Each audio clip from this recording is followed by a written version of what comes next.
Alrighty. Ladies and gentlemen, welcome. I'm going to be doing some news stuff. I'm going to be checking out the markets.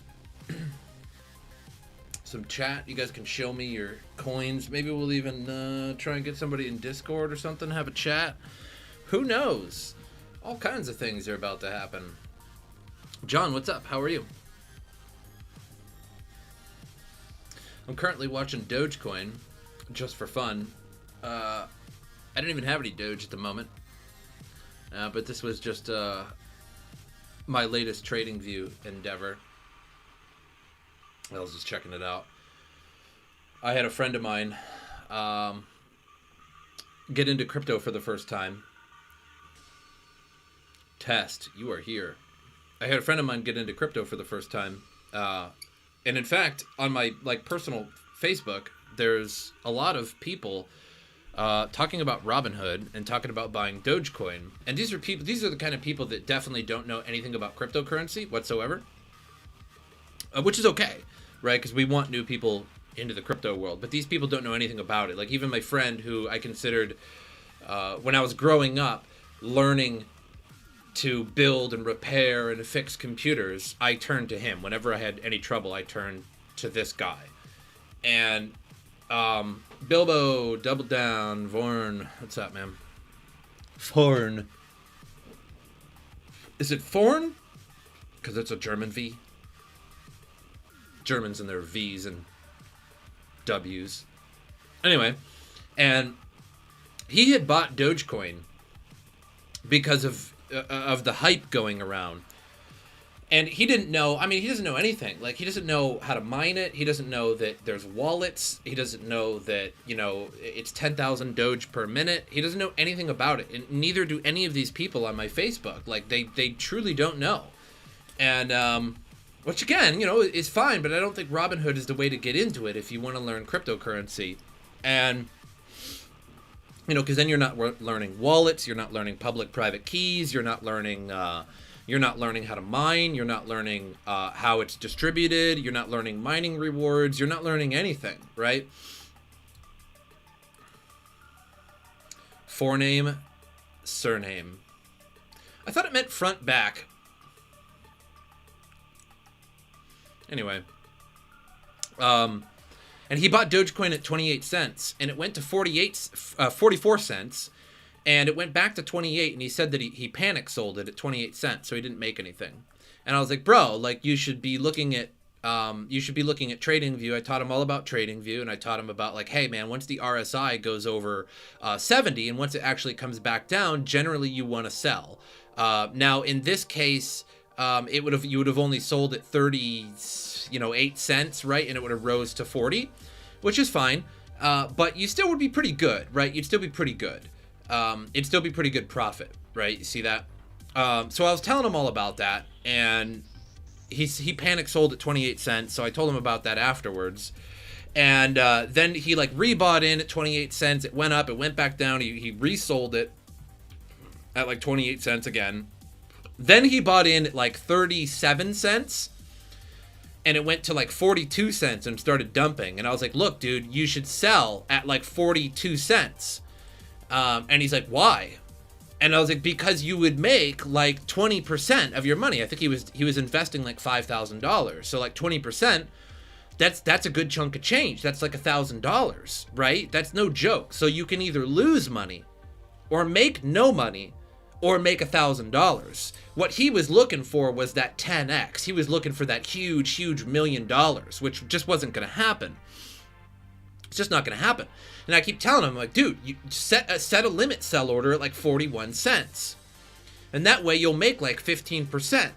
And 15% of $5,000, it ain't a joke, right? It's $500, $600, $700 he could have made.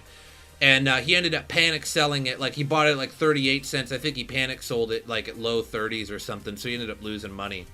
But these are the kind of people that are getting into crypto. And he wasn't taking my advice. And we haven't been good friends for many, many years. We play video games sometimes, but otherwise we haven't been good friends in many, many years. And I'm not sure how aware he is that I've been and I'm not saying I'm an expert, okay? I'm really not saying that like you should listen to everything I say. Like you should do your own research. You should you should do your own thing. But I've been doing it for years. I mean, I've been crypto YouTubing for like nearly 4 years. I've seen this before. I've seen everything that's going on. Pump and dumps, scams, new coins, old coins. I don't even think people realize that Dogecoin is an old coin. Dogecoin came out in 2013. So I don't think anybody realizes that this is an old thing. You know, that historically Dogecoin has been under 1 cent for like 90% of its lifetime. It only got to 1 cent, oh God, when? Let's do like 1 day charts. Historically, the only time it got to 1 cent was, January? No, I think it was before that. November 20. I think I need a different chart. Let me get a better chart.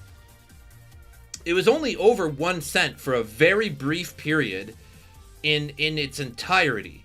And then when the GameStop thing came out and crypto tried to copy GameStop, either that or you could consider it GameStop copying, like it was only over 1 cent for a very brief period, and that was like early 2020 or something. No, 2018. Yeah, 2018. Like early 2018. Only once. And then the whole GameStop thing came out to like pump meme stocks.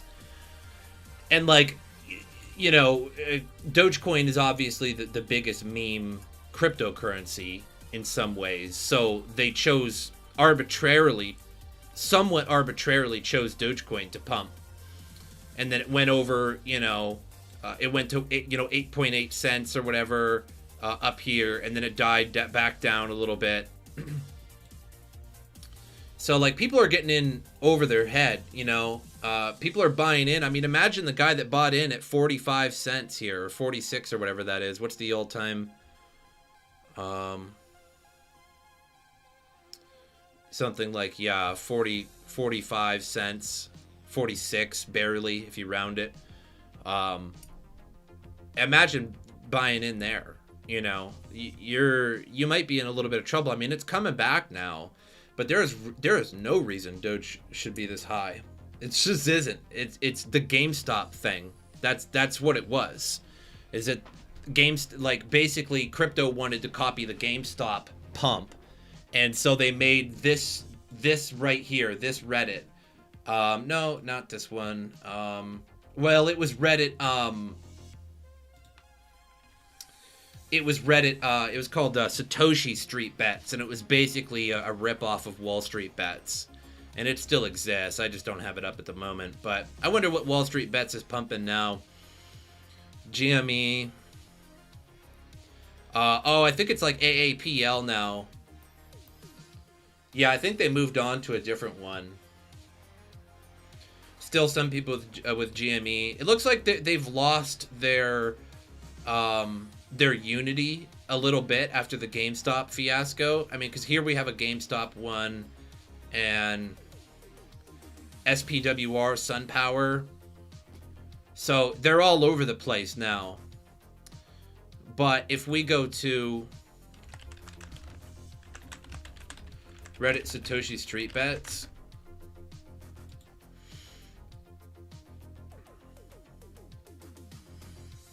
Doge will hit $1 tomorrow because reason. They were all about Doge for a while. It kind of still is. Sold all my ETH. Yeah, it's like a little less unified now. The Doge Club again.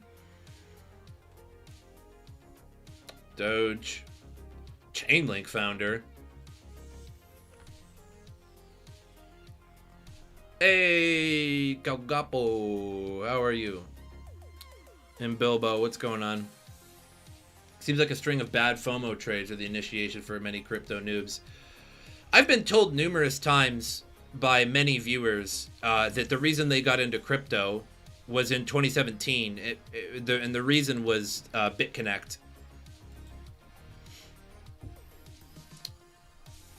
So yeah, anyway, like I was telling him, like as soon as he told me he bought Doge and then resold it, like my friend of mine, you know, he bought Doge and he knew nothing about crypto, not at all. Like, you know, I'm not even sure if he realized that Dogecoin has been around since 2013.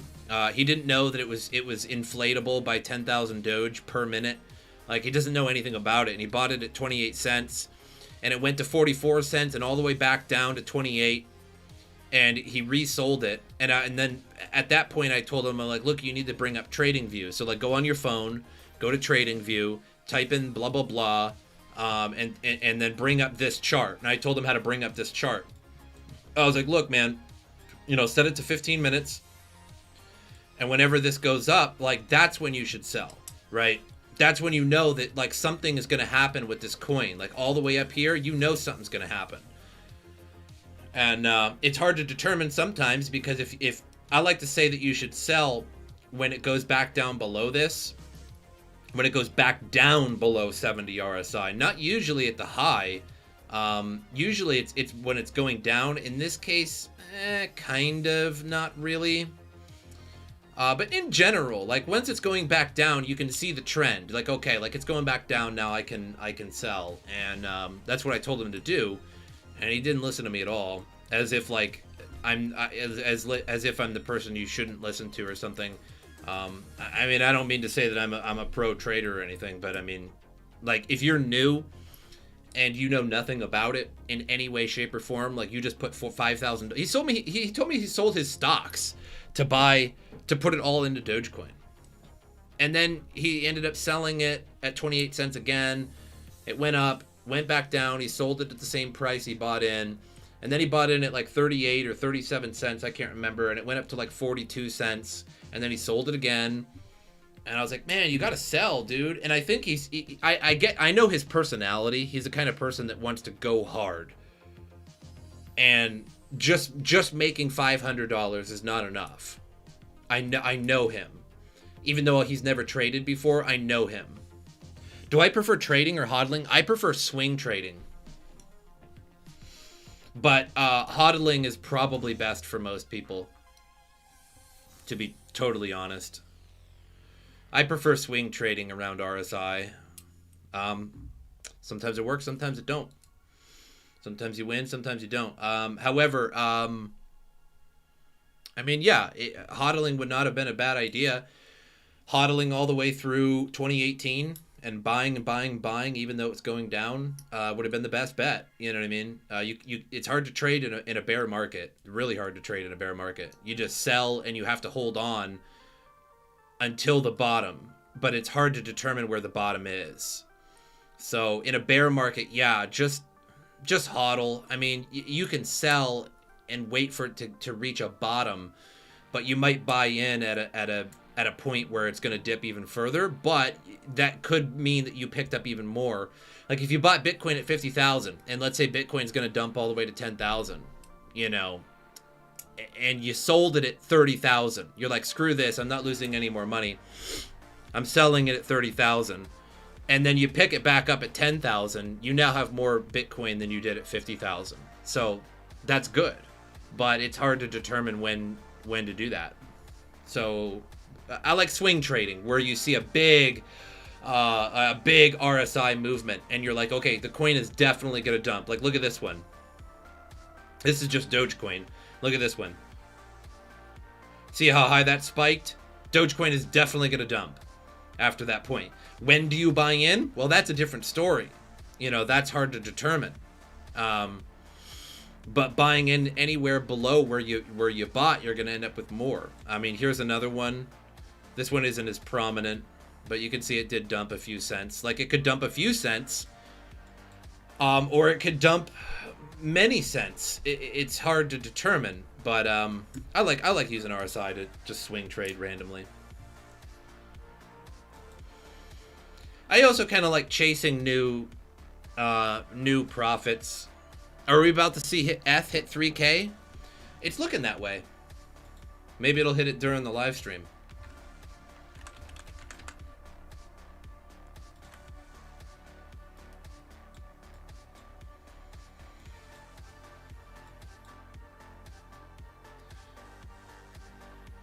See here, the RSI would have kind of tricked you out a little bit.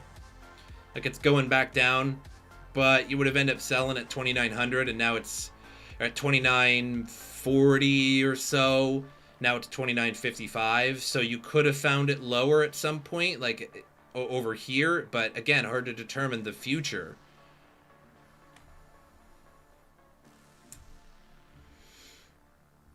So we're going up right now. As long as you're above 50 RSI right here, this little bar at 50, it's generally a bullish market, and you can see that too. See where it's below 50 right here, generally a little bit bearish for this short period. And if you really pull it out and you can find a long bearish period, where the majority of it is below, but it doesn't work so good when you have 15-minute chart and you pull it out. But once this dips below 50 RSI, we're in a little bit of trouble for at least a little while. It could be an hour, it could be a day, it could be several days. But once this is below 50 RSI, then Ethereum is sort of in a slight downtrend, and it's indeterminable how long that would be or how big it would be. But whenever you're above 50 RSI, things are looking good. Do I scalp? Yeah, that's what I would call scalping. Is a term for anything, really. I mean, there's day trading, which I consider high frequency trading. Hey, Crypto Alchemist, what's up, man? I'll get a. How does Quick look? I'll take a look at it. But I consider day trading like a high frequency trading, and I used to day trade a lot when Coinbase was GDAX and limit orders were free. You could day trade all you wanted, because if Bitcoin went up $20, you could sell it and you would make a little bit of money. It was easy. I mean, $20 is only, but like it could go up just a little bit and you could sell it. It could go down a little bit and you could buy it. And you didn't have to worry about the 0.5% fee because it was free. Limit orders were free back on GDAX. So I used to trade all day. I used to sit there for hours and hours, just boop, boop, boop. I'd be playing a video game with some friends, and I would alt tab back to the exchange, and I would look at it, and my order sold, and I made $25 while I was just playing a game, and then I would sell it later, and I would buy it later. It was real easy. I would do it 10 times a day. But I consider myself more of a swing trader, which is usually like a longer term, like you hodl for a while.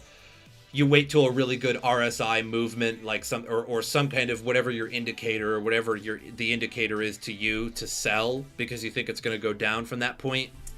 So scalping, I think, is a term for making money on the market. In any case, I don't think it really. Scalping is just taking profit and trying to buy in cheaper, in my opinion. Handle your crypto like soap, and it'll all be gone. Just hodl. That's true too. I mean, for a lot of people, you're better off just buying and just forgetting about it. For sure. Sometimes chasing profits is bad because you pay fees to send it to a different exchange, and then you buy a different coin, and that coin goes down by the time you buy it, and then you're stuck, and you're unable to trade for a little while until that coin comes back up to a reasonable price to sell it. So, for some people, it's better just to hodl. For me, I find it much more entertaining to swing trade. I thought it was when you just try to catch the breakout. Scalping is just a term for taking profits when you're trading. It's like another term for trading. You're scalping profits. Ethereum goes up $100 and you scalp it and you sell it, and then when it goes back down $100, you rebuy into it, and now you have more Ethereum than you had in the first place. Just scalping. I converted to hodling during the bull market. After every time I sold, hoping for lower prices, it just kept going up. Yeah, it'll happen. It will happen. So we'll have to see. Is Ethereum going to hit 3K tonight? Yeah, we're going back down. People are taking them profits. People are scalping them profits. Quick. What is Quick?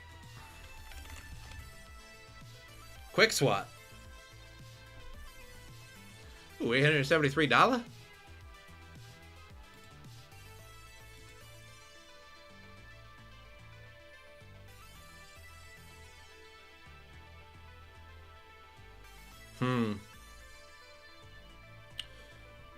What's Quickswap on? Quickswap. Makes sense.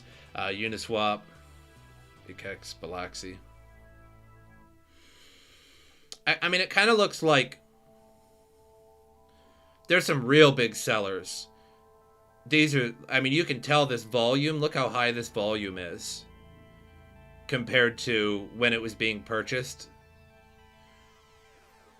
I mean, to me, it kind of looks like these were, this volume right here is from these people all the way back here.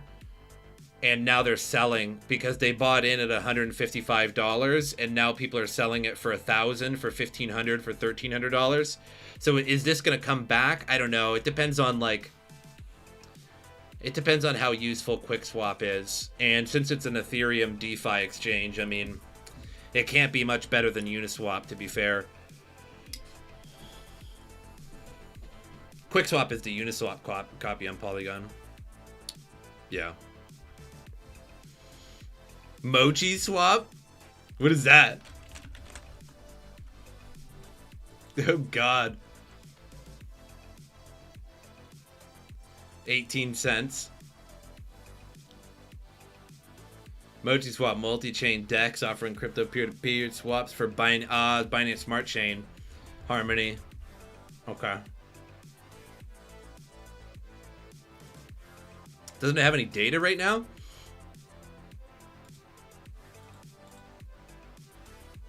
Weird. It's like its 24-hour data is missing in 7-day.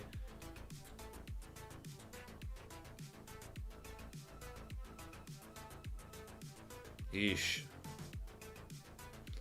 Well, that's kind of trying to come back. 11 cents to 16.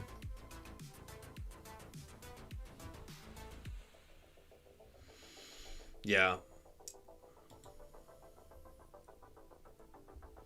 Speaking of that, DeFi adoption on Binance Smart Chain reaches new highs. Yeah, Binance Smart Chain is doing good. Decentralized finance protocols on Binance Smart Chain. I mean, that's kind of ironic because Binance Smart Chain is entirely centralized. Spotlight over the past couple months of one of the hottest sectors at the start of 2021. Projects that operate on Ethereum network continue to deal with wild fluctuations in gas fees. Yeah, I mean, Binance Smart Chain, I mean, you know, looking aside from my bias, you know, it's looking good. It's better than Ethereum in some ways, aside from the centralization. I mean, just because of the lack of fees on Binance Smart Chain, and it's still, at the same time, it still allows developers to you know, slap things on there. And that's basically what DeFi is right now. It's a way to circumvent exchanges, because if you make a new coin, it's really hard to get it on an exchange, but it's really easy to get it on Uniswap as long as you have the liquidity to provide for it. So, I mean, Binance Smart Chain looking good. It just is. I hate to say that. I mean, but look at Binance Coin, 619. Is that all-time high, or was it higher than that? I think it was. Yeah, a little bit. 637. So, even BNB is a reasonable coin. How you doing, Kini Woo? Oh, I'm doing just fine.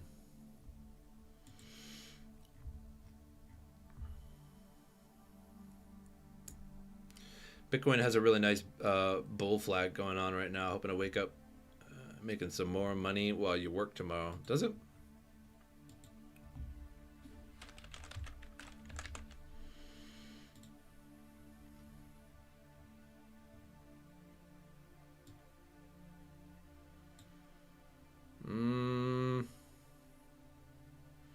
I see what you mean there. I don't know if I'd call that a bull flag. Not to say that I don't think Bitcoin might be higher tomorrow. I don't know if I'd call that a bull flag. Bull flags are, I mean, starting here, maybe? I'll take your word for it.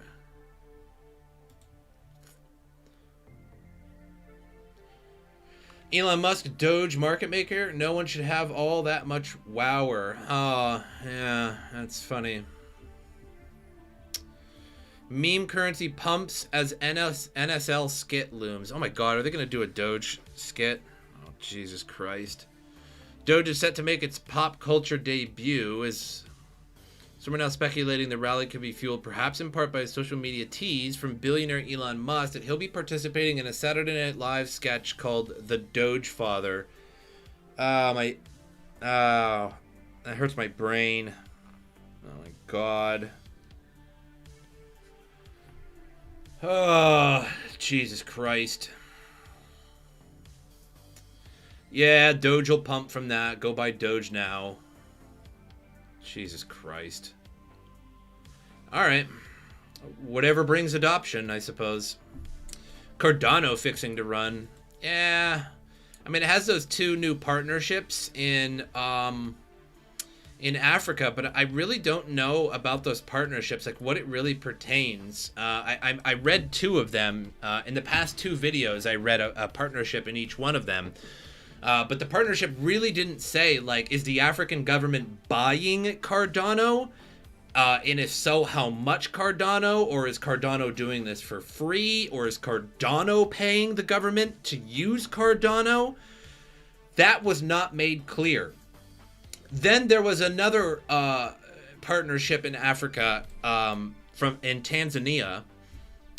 And that one was a bit more confusing to make internet more reliable in Tanzania.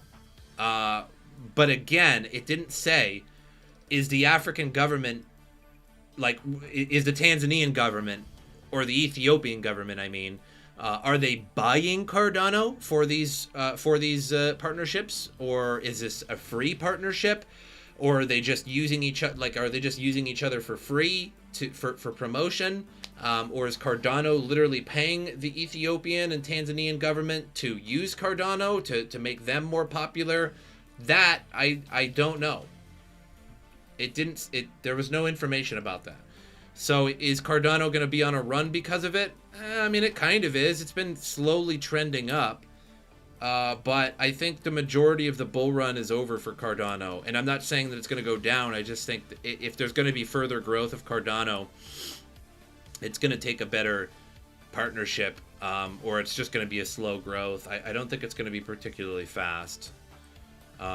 Again, the kind of thing I like to be wrong about, but yeah, Dogecoin will probably be pump. What is that? No, that's tonight. Wasn't what didn't Saturday Night Live already air? Because Elon Musk was hosting Saturday Night Live. So this was 10 hours ago, but it already aired. So I actually don't know if they did that skit or not.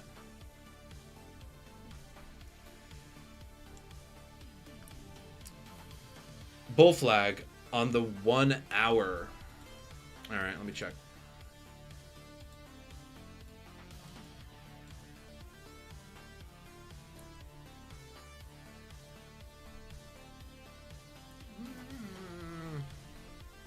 Yeah, kinda. It's a stretch of the imagination. I mean, a bull flag is a little bit more structured than that, but yeah, I mean, we're kind of trending upwards, so I don't think it's gonna dump tomorrow. I don't see the reason it would. I think if it's gonna dump, it'll probably be dumping back at 60 again. I think people are stacking too many orders at 60,000, and it's hard to break through it. Markets are so bullish that it reminds me of the ICOs from 2017. ICOs are back, my friend. ICOs are back. Believe it or not, many ICOs are already back. Polka Starter is an ICO starting like coin. It's basically like you buy Polkastarter and you get into new ICOs. So yeah, ICOs made their way back. Yeah, they're here again. Not a bad idea to buy into ICOs now too, of course. Yeah. Yeah, some of them have huge gains, but yeah, you need like 3,000 Polkastarter, and you'll be considered for their ICOs. Like they have these individual ICOs that you can sign up for, and if you have 3,000 Polkastarter, then you're more likely. The people that don't have any Polkastarter are in like a second round lucky group, and if you'll get lucky if you get picked for one. There's also Solstarter. That's right, Meep. Solstarter is coming out. That's going to be on the Solana blockchain. And it's going to be just like Polkastarter. It's going to be ICOs on Solana. If I'm even saying that right, Solana. Any clue if there's any swap project on Cardano for now? No, so they upgraded, and I haven't seen any kind of tokens or smart contracts or anything like that on Cardano yet. So apparently the upgrade was not good enough. Let's put it that way. Because there should be tokenization was released on Cardano a while back, and I have seen nothing. I have seen no Cardano tokens, so I don't know what happened with that upgrade.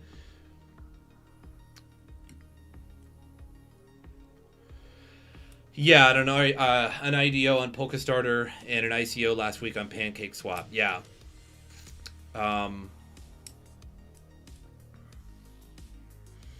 So through Meep Vestments, Germany's greatest unlicensed cryptocurrency investor and investment firm, we ended up getting Boson, which is doing okay. I think all the Boson investors were, I don't mean to be rude, but they were the dumbest investors I've ever seen, ever, in any ICO, ever. And I've been doing this for a while. So the people who bought Boson are not necessarily stupid people, but the vast majority of them had no clue how the ICO worked.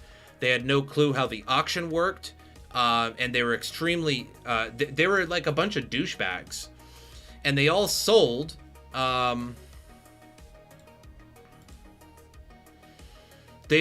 immediately. Like, it started out at $4.30, and they sold their own coin that they bought for everybody bought it at $4.30, everybody, and they all sold their own coin that they bought for $4.30 for less than what they bought it for. It blew my face right off. I had to have reconstructive surgery. But in the 400-foot underground cryptocurrency vault, I have the best surgeons. Okay, they were able to reattach my face. No scars. Look at it. No boob job scars. Nothing. Blew my face right off. They bought it at $4.30. Everybody paid that, except for the initial investors, but that was a different wave. And they don't have their coins yet, so it can't be blamed on them. So they bought it $4.30, and then some douchebag sold it for $2.26. Just got the dumbest, some of the dumbest investors I've ever seen bought Boson. Not that buying Boson was dumb, but that they were dumb. So I think Boson has some potential. They have a lot of potential partnerships and stuff, but they really have no working product yet. So I think the Boson developers bit off a lot more than they could chew. And they have a lot of upcoming partnerships that they now need to develop for. So there's a lot of potential in Boson, but I don't think it's going to happen right away. I think it's going to be a coin that you have to sit on for a while. How high can Doge go on 8th of May and the end of May? That's oddly specific. Why the 8th of May?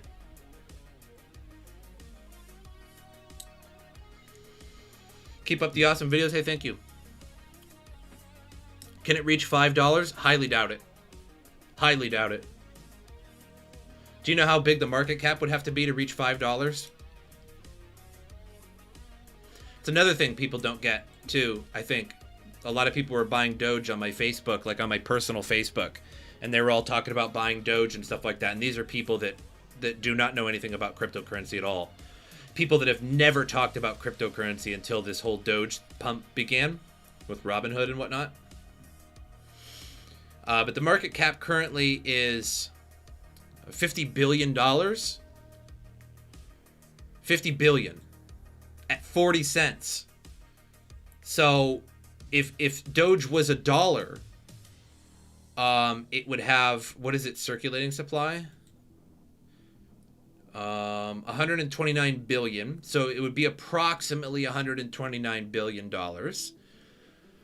So at $5, it would be like 500 and 600. It's like 600. What, $650 billion, which would put it above Ethereum, and that shit isn't happening. There's no way in hell. Now, if Dogecoin was $5, I think it would be really far into the future. And by then, Bitcoin's market cap would be $3 trillion. Ethereum's market cap would be like, $1.5 trillion or something like that. And then Dogecoin's $5 market cap would not seem so big. But no, I don't think so. Because Elon posted Dogefather on Twitter. Yeah, but he posted Dogefather on Twitter hours ago. Many hours or a day ago or something. And then he was on Saturday Night Live, and supposedly there was a Dogefather skit. But that happened tonight. I mean, when is Saturday Night Live on? Is it soon? What time does Saturday Night Live air? Isn't it now? Okay, like 10 p.m.?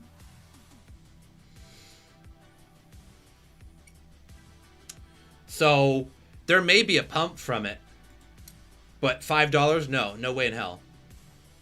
Saturday Night Live is the 8th of May. Oh, okay. So I thought he was on tonight. No. So he's on the 8th. Okay. I get what you're saying. I really don't think so.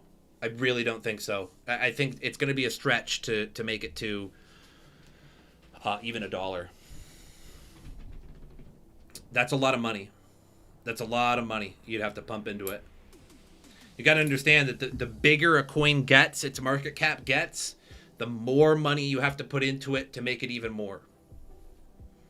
So there's a level at which it's going to slow down. On the 8th of May, yeah, that's when he does it. I thought it was tonight. But you guys are right, yeah.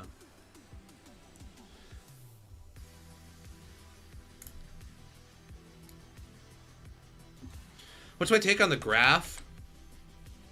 I think the graph is a good idea. I'm not convinced of how it works.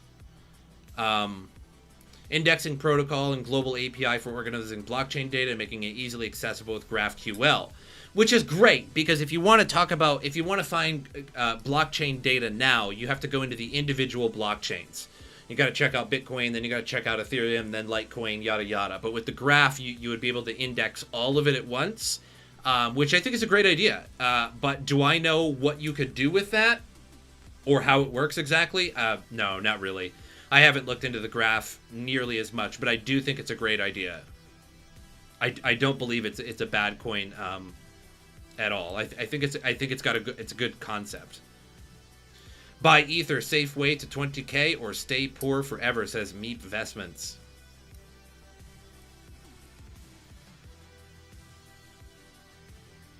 VeChain is doing really well this year. Yeah. VeChain is at like 21 cent right now. 21. And I think its high was 27 cents. So we got a little ways to go before the all-time high again. But yeah, VeChain is another really great product.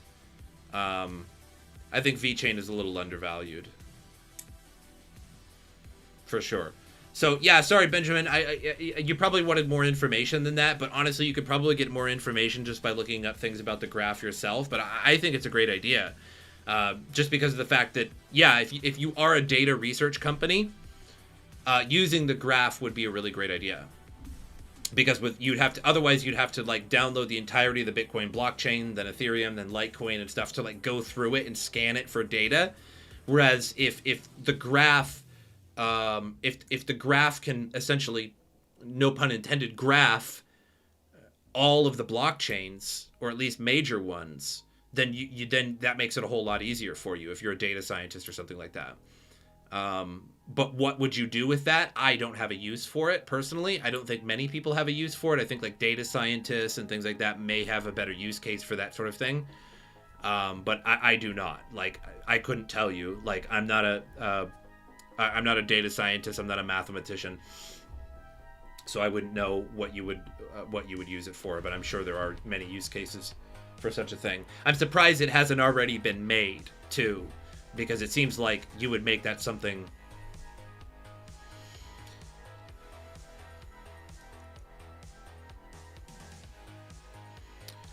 Yeah, Benjamin, I would take him up on that offer. Symmetry reports are no joke.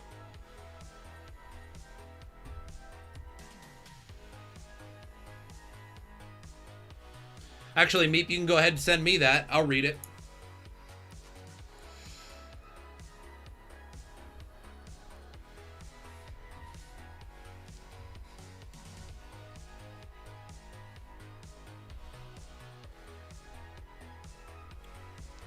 But hey, guys, a little shill time, I suppose.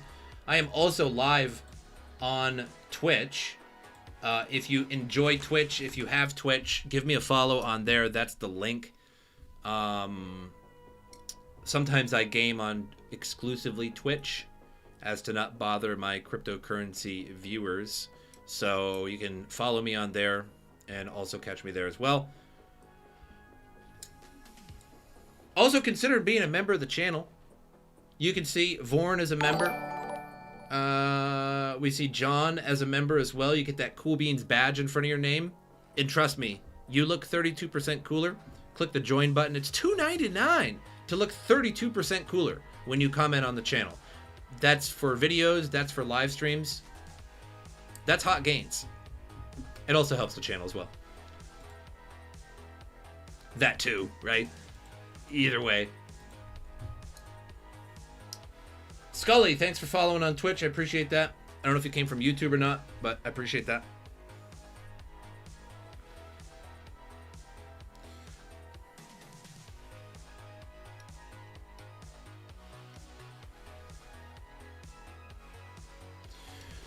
What's your thoughts on Refinable and what they did? They announced a price of 3.3 cents before the ICO, but launched on PancakeSwap for $8.35. Really? That might have been just for initial investors.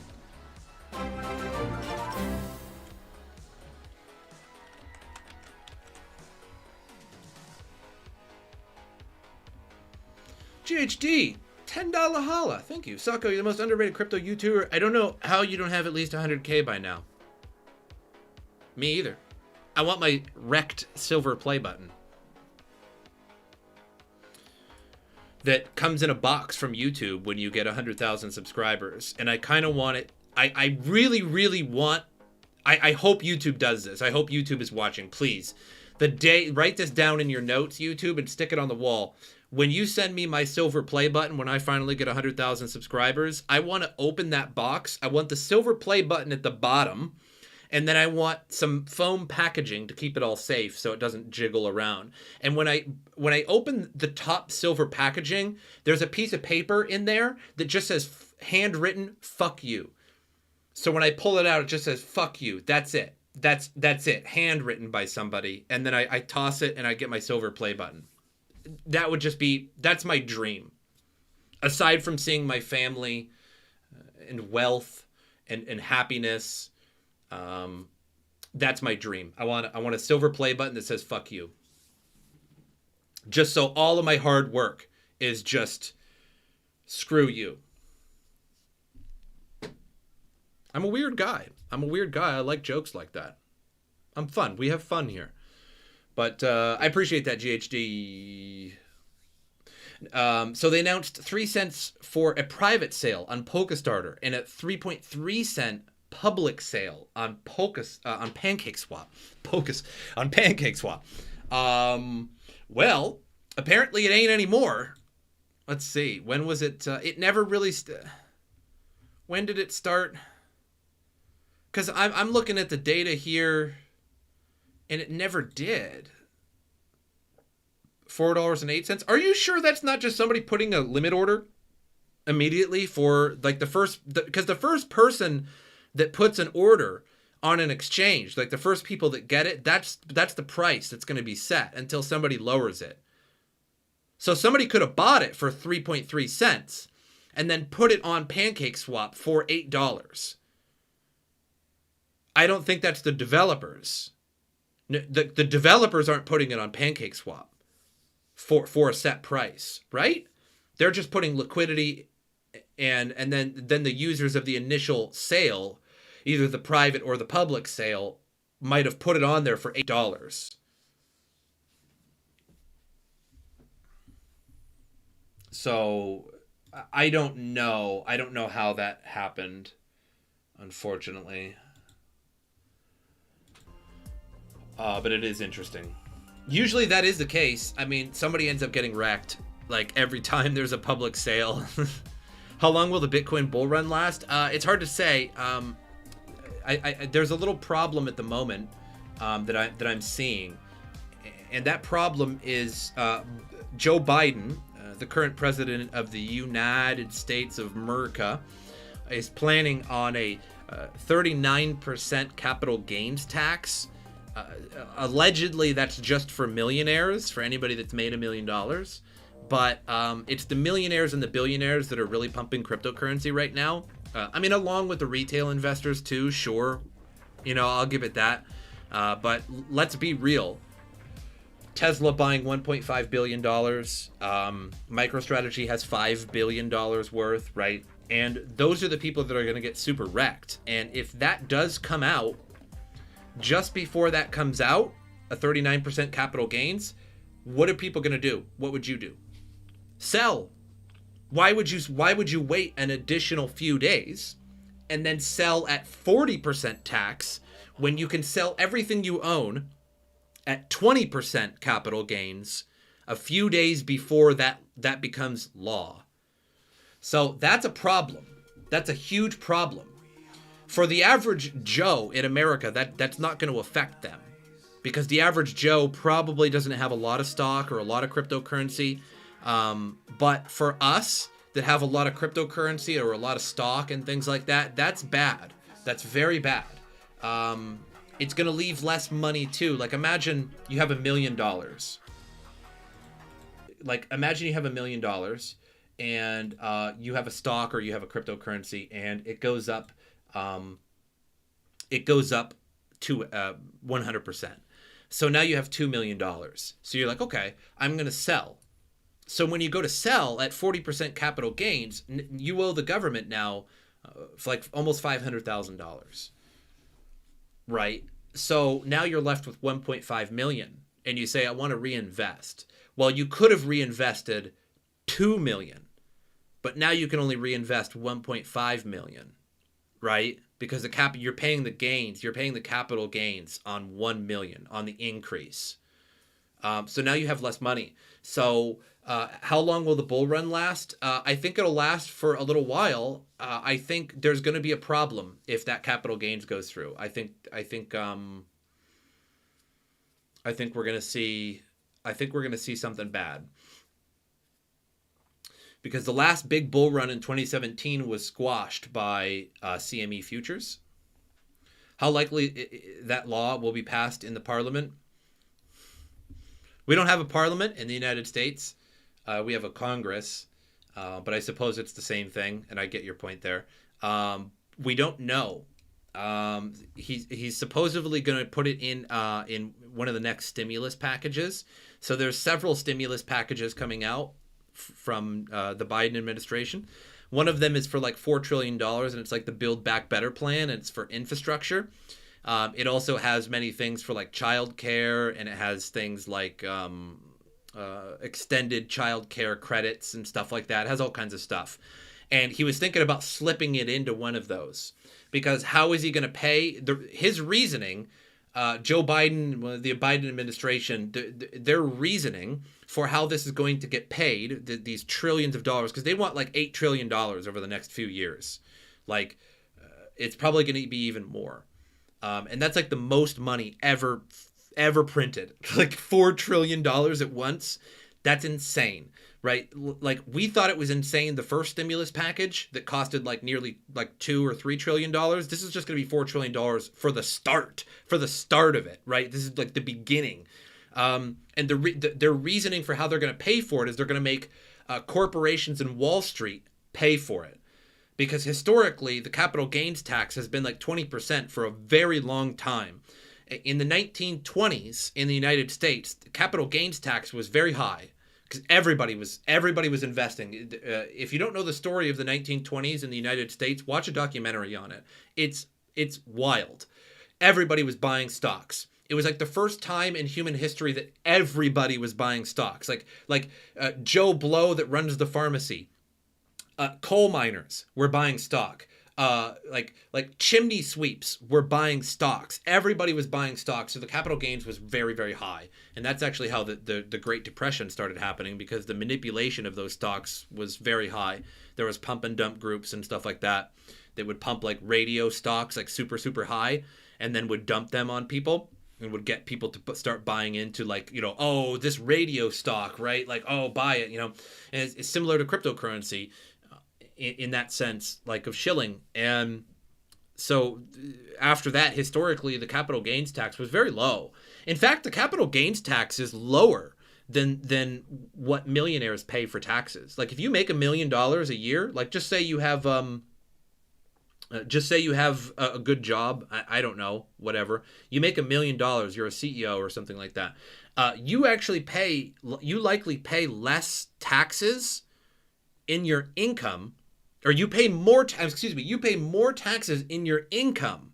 Like your income tax, if you're making $1 million or $500,000 a year, like you're a doctor or a surgeon or something, you pay more in income tax than you do for capital gains tax. So it's very low. 20% is very low in the United States for how much people pay for income tax. In fact, I mean, if you make $50,000 a year, you likely maybe pay somewhat close to $20,000 a year in taxes, right? Alone. So that's a lot of money, and if you can get away with only 20% tax. So when that goes up, I think that's when the bull run is going to end. I really do. I think that's going to be very bad. I think if you have cryptocurrency at that point, and this is not financial advice because it could be totally wrong. You could sell your crypto and then it could just rocket to the moon, right? It could just FUD everybody into selling. So do your own research, do your own bidding. But I'll tell you what, I would watch, even if you're not living in the United States. It doesn't matter if you're living in Germany, England, Australia. It doesn't matter where you are in the world. If that capital gains tax goes to 40% in the United States, you better watch out, because a lot of people are going to sell. Just imagine if it was going to be in a week. Like, they're like, okay, on the 10th of May, the capital gains tax is going to go to 40%. What do you think would happen in the markets? What do you think would happen? Do you think people are going to wait and sell after the 10th? So that they have to pay 20% more in taxes? No, they're not. So I can only see two things coming out of it. Here's the first thing. I see two things. One is negative and one is positive, and only one is going to happen, in my opinion, or maybe a little bit of both. The positive thing, starting with the positive thing, is that it's going to cause people to hold on to their assets for even longer, right? Because if you have bought some cryptocurrency or stock, and it went up in price, and now the capital gains is 40%, you're probably going to hold on to it longer for bigger gains, because you know the government is now going to take a big chunk of that when you go to sell it. So you're like, okay, well, I don't want to sell it now. I want to sell it later when it's really, really high and I get a bunch of money back, and I still get more money back because the government raised their taxes, but I still get more money back regardless because the asset was higher. So it could cause people to hodl longer. It could cause people to go into a serious hodl mode. Or B, the negative effect could be, okay, capital gains is going to raise on the 10th of May. So what are you going to do? The negative is everybody's going to sell. Everybody's going to sell. The market is just going to absolutely dump. I mean, it might come back afterwards because when you buy, you don't pay capital gains, right? Right? So like if Bitcoin is $60,000 and then all of a sudden the capital gains go to 40%. So everybody panics and they all sell. And Bitcoin goes down to $43,000. It goes down to $30,000, right? And it stays there. Well, everybody can buy back in now because there's no capital gains when you just buy an asset, right? So then it could go back up and it could go into serious hodl mode, because then people really wouldn't want to sell their Bitcoin until a very high price, because they know that they're going to have to pay 40% capital gains. But what if you buy something with that Bitcoin? Do you pay capital gains on that? I do not believe so. Only when you convert it to money. Only when you realize your gains, I believe. I'm not sure. That's a good question. But who buys anything with Bitcoin? Jokester, you're so funny. Oh man, let me give a laugh emoji about that. Where's the laugh emoji? I never use these. Here we go.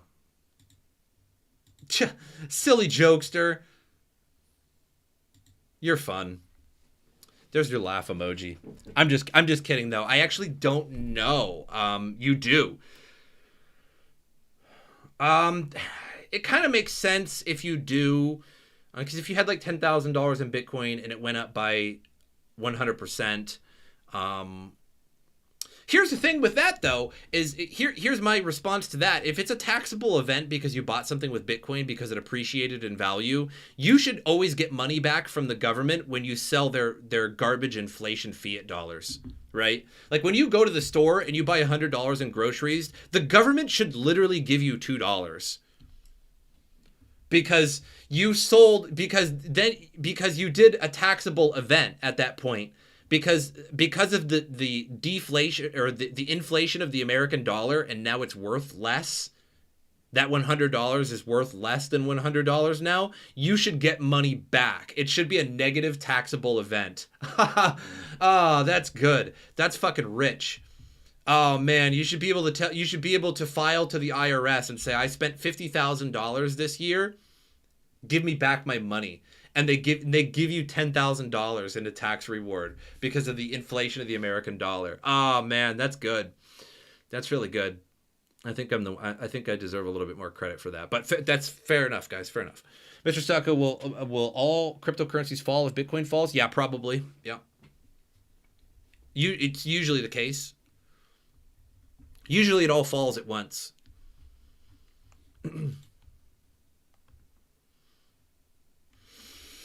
Now, historically, that's been mostly true, Karen. Let me show you some when it kind of did and kind of didn't. So we all know that Bitcoin fell, raised to its highest on, previous to this, on December 17th, 2017.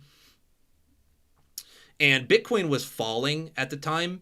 And everybody was taking their gains out of Bitcoin and they were pumping it into Ethereum at the time. So Ethereum actually reached its all-time high later in January. So Bitcoin reached its all-time high in December of 2017, December 17th, I believe, is the exact date.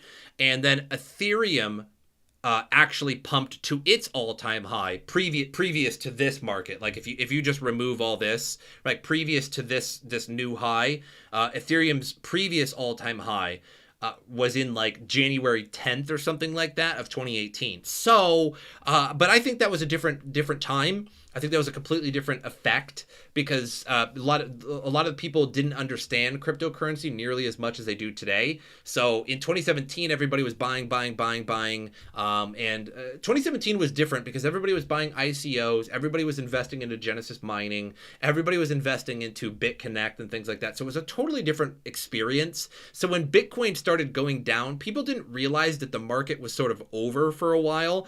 And instead, they sold their Bitcoin that was crashing. And they were like, okay, what's the next cryptocurrency I can put my money into to also have a new all-time high like Bitcoin did? And Ethereum was kind of that next cryptocurrency that everybody did, but it only lasted a few days. Exactly, buy more garbage. Although Ethereum I oddly consider better than Bitcoin. Unpopular opinion, I know, but. Yeah, they were kind of looking, it was pretty clear, the psychology, that they were clearly looking for a new coin to pump. They're like, okay, well, Bitcoin is falling. It's natural to think, okay, well, I'm going to put my money somewhere else. And so Ethereum was the second cap coin. So they all kind of put their money into that. And in fact, a lot of coins reached their all-time high in the beginning of 2018. I believe XRP did as well. If I'm not mistaken, XRP's actually it was its all-time high. It was higher. And again, 2018. So everybody kind of was losing their Bitcoin, and they all went into a different coin. So you'll notice that a lot of coins were not at their all-time high when Bitcoin was in 2017. And in fact, it was a couple weeks later that other coins were at their all-time high in 2018 at the beginning of it. So just a couple weeks later. But I don't think that's the case. Normally, when Bitcoin starts to really dump, the rest of the market kind of does as well. I mean, let's just even take a look at like the top couple here, and you'll be able to see like the correlation. Let's go 30-day, and we'll do a 30-day. I don't know if there's been many dumps, but yeah, you can kind of see it. I mean, Bitcoin at 62,000 on Wednesday, April 14th, and then by a couple weeks later, it was at its lowest for this 30-day period, and then April 14th, and then not so much there. But yeah, I think if there was a major crashing like in the market, it's going to drag it down. Usually the reason why that is oops, I kicked my desk. The reason why that is because Bitcoin is attached and paired to other coins on exchanges. So when you go onto an exchange, actually, I'll just show you it. We'll look at the markets here. I don't want USDT pairs. You'll see a lot of that, unfortunately. See like waves to BTC. You see ETH to BTC, BTC GBP, XRP to BTC. Okay, so if Bitcoin goes down in price, it's going to buy less XRP, and therefore XRP is going to be lower valued. So back and forth, and it happens. I got my graph research in Discord. Okay, we'll check that out. Hold on, let me bring up Discord. I know you said that to me a little while ago, but 2020 wrecked the stock market and crypto, so probably, yeah, for sure. I think the correlation of the stock market and Bitcoin happened in 2020.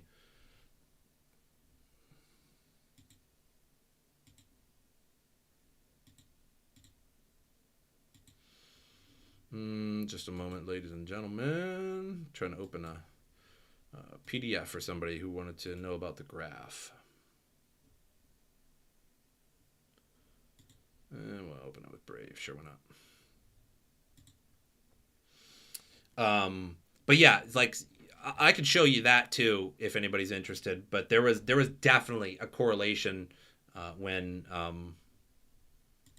In 2020, once coronavirus was announced and all the shutdowns, Bitcoin and the stock market just dumped together. So this is a Symmetry report. Symmetry is a cryptocurrency research firm, and it's a subscription based service. So you have to pay $1,200 a year for this service. Symmetry has a coin of the month. So every like the first like week of every month, there's a coin of the month, and they're usually very, very good about it. If you were to invest like $100 in each one of them or something like that, you'd have like an unbelievable amount of money. So they're actually really good. So this is a super, super good subscription service in general, and it's called Symmetry. But it's like something like $1,200 a month. So it's not for the faint of hearted in terms of like your wallet. Big thank you for all your videos. Thank you for watching. I appreciate that. I need you to watch them. And like them too. Hit the like button too, for sure. That helps. Everybody in the live stream right now, hit the like button real quick, because actually that actually does something. So like, believe it or not, like when just you hit that button, it actually helps raise it in the algorithm. And then YouTube like recognizes like, hey, like people really like this, I should show it to other people. So thank you. ETH pumped above all-time high compared to other altcoins. Does it mean the bull cycle could be over? I think people are just starting to realize that Ethereum is better than Bitcoin in a lot of ways.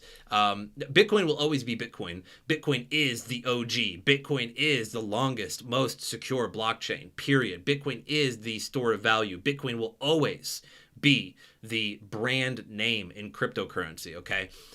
But Ethereum is straight up more useful, objectively more useful than Bitcoin. Everything runs on Ethereum. Everything runs on Ethereum.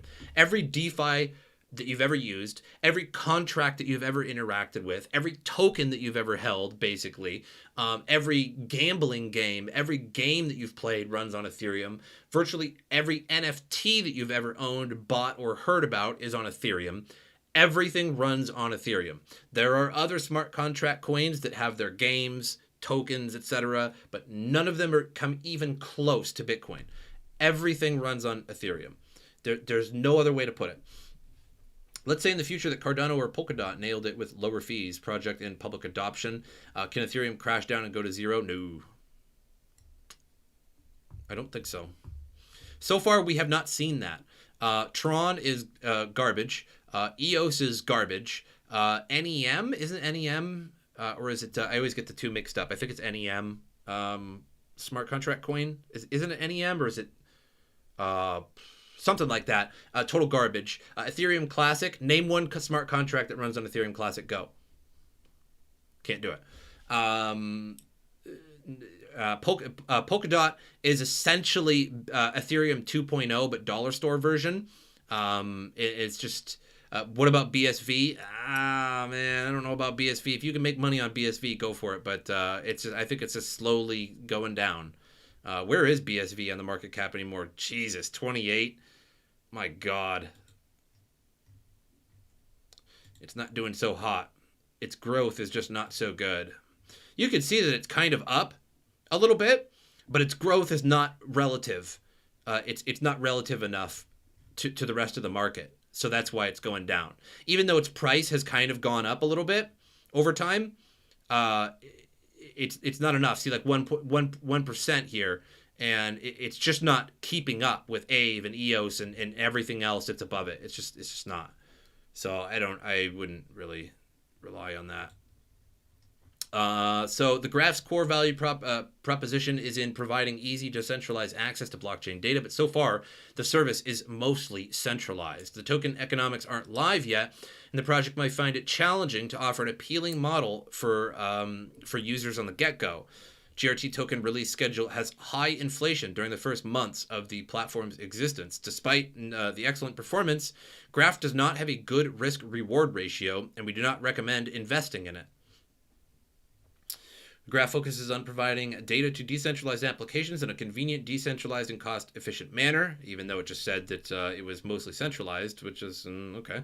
The project gained substantial popularity thanks to the growing interest in DeFi and the recently conducted token sale. Although the Graph is a minimum viable product and addresses the real infrastructural issues of the Ethereum ecosystem, it does not have a competitive edge, at least for now.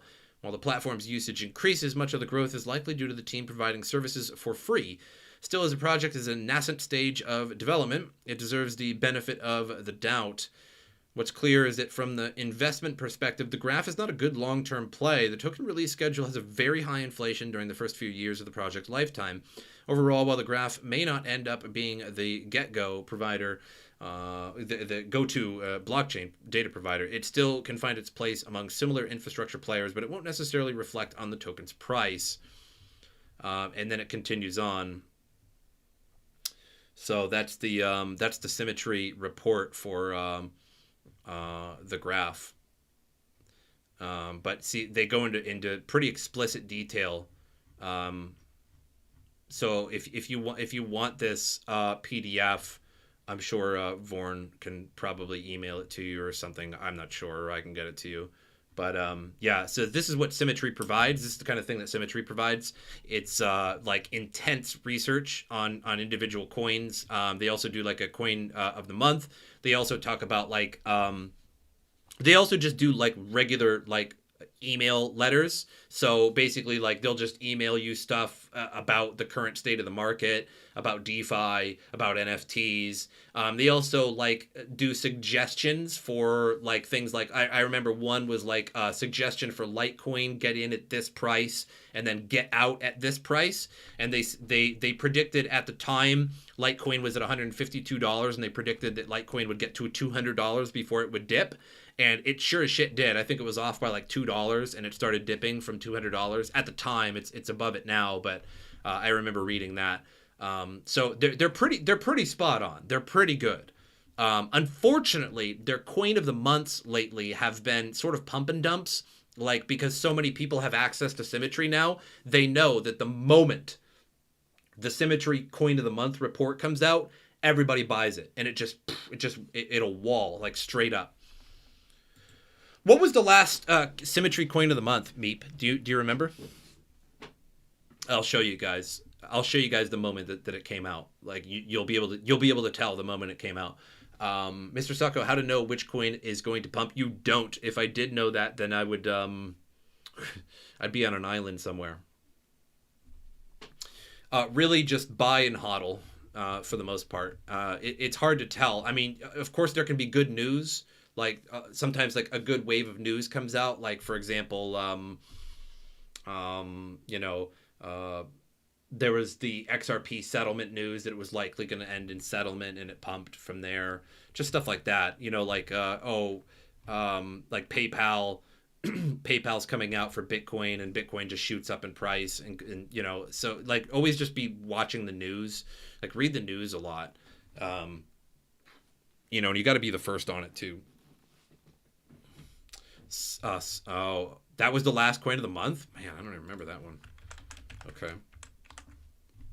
Swap. Saki swap? Saki swap, my god. Does this not even have... This doesn't even have... What? Alright, what's another one? I can't remember. What was the one that... I know Whiteheart was one of them. But what was one before that? Like when we first got into Symmetry, what was that coin? It was called God, I don't remember. But if Meep remembers one that actually has like real actual data on it, then I'll show you. Oh, Ethereum. Yeah, what was that? Yeah, Defo Hub. Yeah, Biddle. Yeah. So, when did that come out? Oh, yeah. So, wasn't it on Tuesday right here? Or no, it was right here, I believe. Right? On the 7th of April? Something like that. Yeah, and like you can see like these pump walls. Yeah, the first pump, it was the beginning of April. Yeah. So it's like $4.23, yada, yada, yada. And then like the moment that it comes out, boom, just immediately a few dollars more. So like you literally cannot buy it fast enough. Like once the Symmetry report comes out. Oh yeah, there was that items one. Right, and wasn't that like It's hard to tell anymore, but like when they come out, it's just an immediate wall. It's an immediate wall. Sorry to spam. What about Kava? Let me check out Kava. Kava.io. I'm not familiar with this. Kava is a cross-chain decentralized finance. Makes sense. Which enables users to take out loans by locking in collateral in exchange for USDX. Stablecoin soft pegged to the US dollar, built on Cosmos. Okay. All right. Sounds a little juicy. Doesn't sound like it's doing too bad. Seems like it's just doing the brotions. Kind of looks like it's a little bit on the way down now. Probably would have been a great idea to sell at $7. It could come back up, but kind of doing the brotions. Let's check out that method finance. Eesh, 28 cents? What happened to method? That hurts my face.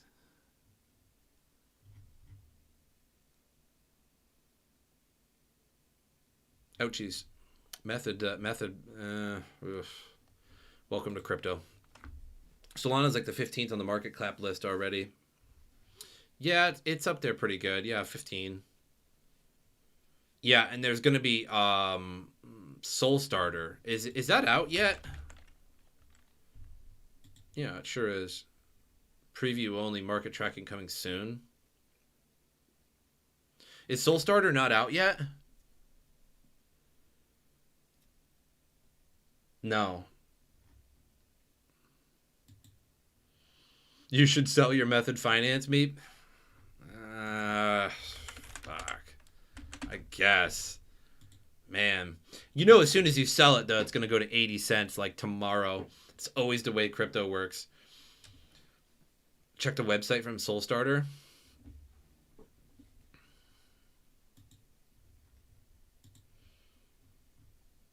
Actress Mia Kunis reveals, I'm using cryptocurrencies after getting into Bitcoin with Ashton Kutcher 8 years ago. All right, fair enough. Man, I like old Reddit better. Where's my... Who got my old Reddit?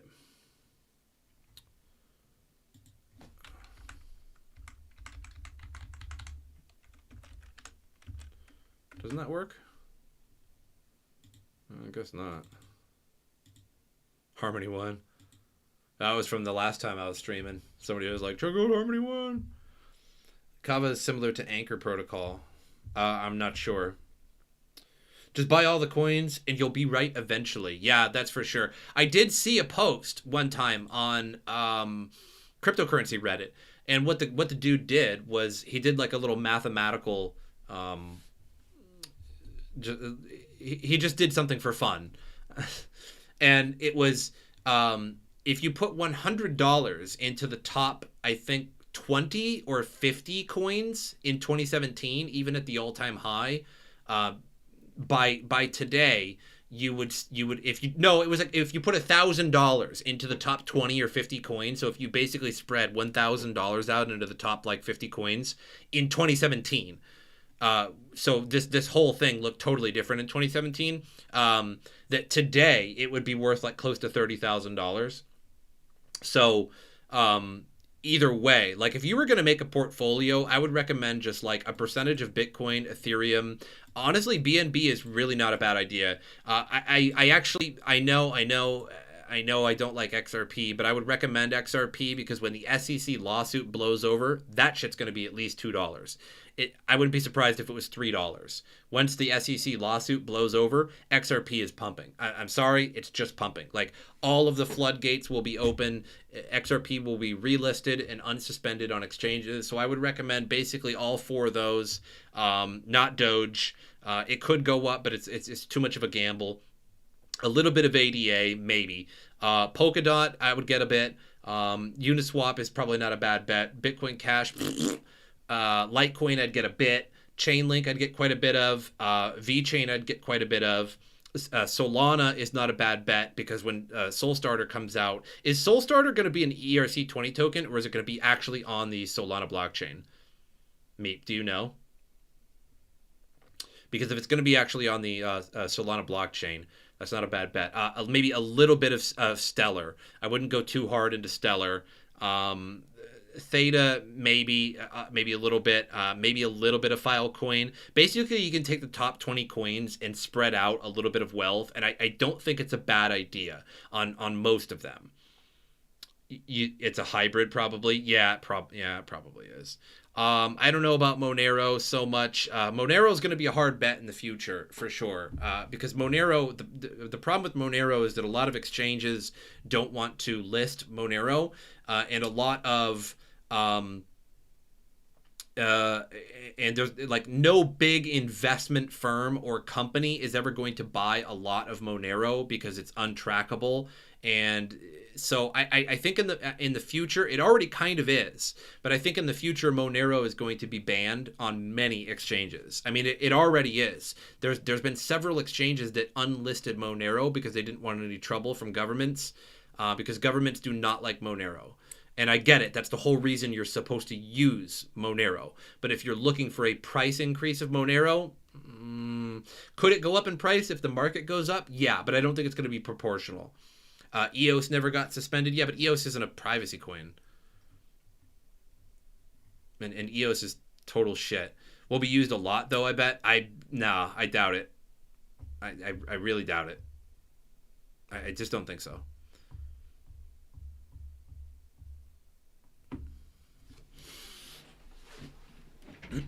I'll agree to disagree. I just don't think it'll be used a lot, because to get Monero, you're going to have to pay money for Monero, and to be able to pay money for Monero, it has to be on an exchange, and most exchanges, a lot of exchanges have removed Monero. There was some news, it was like a year ago, that a lot of exchanges were suspending or like removing Monero from their exchange. I don't feel Monero and most privacy coins have a good future. Monero is the best of the privacy coins, because I've seen a lot of privacy coins come and go. I remember like VeChain, Zcash, Z Classic, Z. There was a bunch of Z's, and they all really failed, and they all just disappeared into the, like, Zcash is 55th now. It used to be like way up there. And you used to have like VeChain and stuff like that. Every time a new privacy coin comes out, it fails miserably. It's just every single time. What was that latest private Meep? What was that privacy coin that was they were making in Germany? And I think you had bought it, or you were planning to buy it. What was that called? EOS had trouble with the SEC. Yeah, EOS sucks. EOS. Hopper, yeah. And that was a privacy coin too. I really don't think privacy coins do very well. They don't. I remember Veil. Like, look at Veil. Let's do longer. Oh wow, Veil like really pumped for a little bit there. It was really low. Wow, 1.5 cents and then pumped to 10 cents. That's really surprising. But I remember mining Veil way back here, like way back in the day. I was mining Veil in the summer of 2018, and then it pumped to 50 cents. And then it just dies. It just died out. And there's been a little pump recently. I'm not sure what that's all about. Why? Maybe they had some kind of development or something like that. But that died. There was Hopper. Is Hopper even out now? Like on, yeah. Let's see what Hopper's at. Yeah, just, I mean, it basically immediately dumping. It's just, privacy coins do not do good. They don't do well. Nobody cares to use them. Nobody needs to use privacy coins. Very few people need to use privacy coins. How to track whale activity? Follow Whale Alert on Twitter. There will be an atomic swap multi-dex with XMR? Maybe. Are they working on that? When is the best time to put $1,000 into the top 25? 10 years ago. The second best time is now.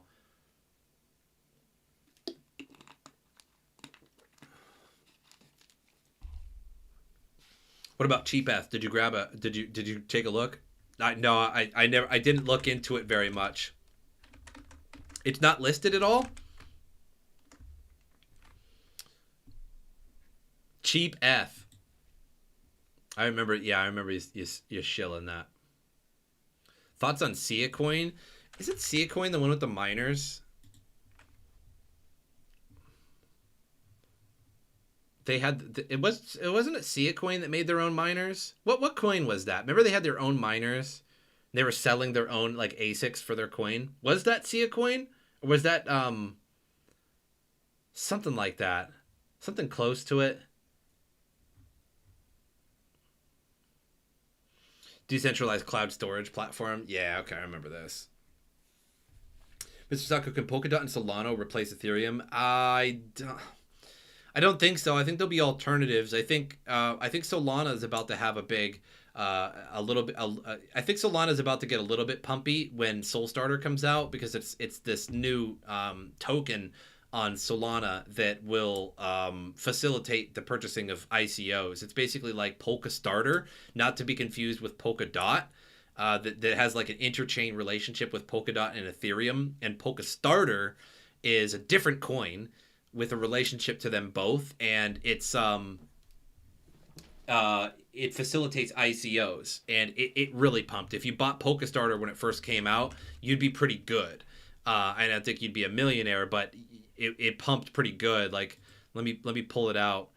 Yeah, it came out as like $1, a couple bucks, and it pumped up to $6-7 pretty fast, and it's still way up above what you would have bought it initially. So I think Solstarter is probably going to be a good bet too. If it's anything like Polka Starter, it's going to be a good bet.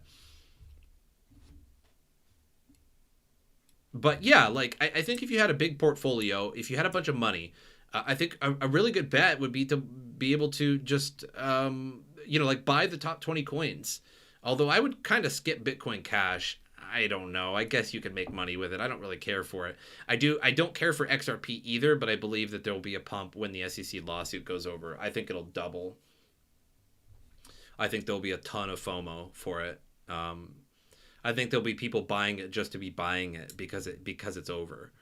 Ethereum is also a really good bet. I think in the future, Ethereum is just going to see more relative gains upwards towards Bitcoin's market cap. I don't think it'll ever pass Bitcoin's market cap. That sounds unlikely. It could, but I don't think so. But I think Ethereum will be a little bit more relative to Bitcoin's market cap. Like right now, Ethereum's is getting pretty close. I mean, $1 trillion. $1,077 billion compared to 341. I mean, it's essentially a third of the market cap right now, and that's pretty good. But once it gets more towards like half the market cap of Bitcoin, compared like relative to whatever Bitcoin's is, then I think we'll see a little bit more. A little bit more of an equal footing of Ethereum, because Ethereum, quite frankly, is much more useful than Bitcoin. Everything runs on Ethereum. Pretty much all your favorite tokens run on Ethereum. Like basically, like bring up any ERC20, or well, of course, any ERC, but bring up just about any token. It's 90% chance it's an Ethereum token. It's not like a token on a different blockchain. All the DeFi, all the apps, all the contracts, almost everything runs on Ethereum. Like Ethereum is the cryptocurrency market. Like it is. Like, I mean, you could argue Tether and Bitcoin because, like larger volume and market caps, etc. Or well, at least in terms of volume with Tether. But Ethereum is the crypto world. Everything's on Ethereum. Like you can name stuff and it's just like, yeah, that's probably on Ethereum. Or name a contract. Name a blockchain game, even if it's just like a poker game. Probably Ethereum. It's just incredibly undervalued, in my opinion. Ethereum is incredibly undervalued. And here's why I think that. I say this pretty often, so some of you would probably be pretty bored with me saying this, but Binance Coin initially started off as an ERC20 token, which is an Ethereum token. For anybody that doesn't know that, I guess. I don't know why I even said that. But and it has its market cap is in the billions of dollars. And now we're talking about quite a long time ago when it first came out as an ERC20 token. Now it's its own blockchain and it facilitates the Binance Smart Chain, etc.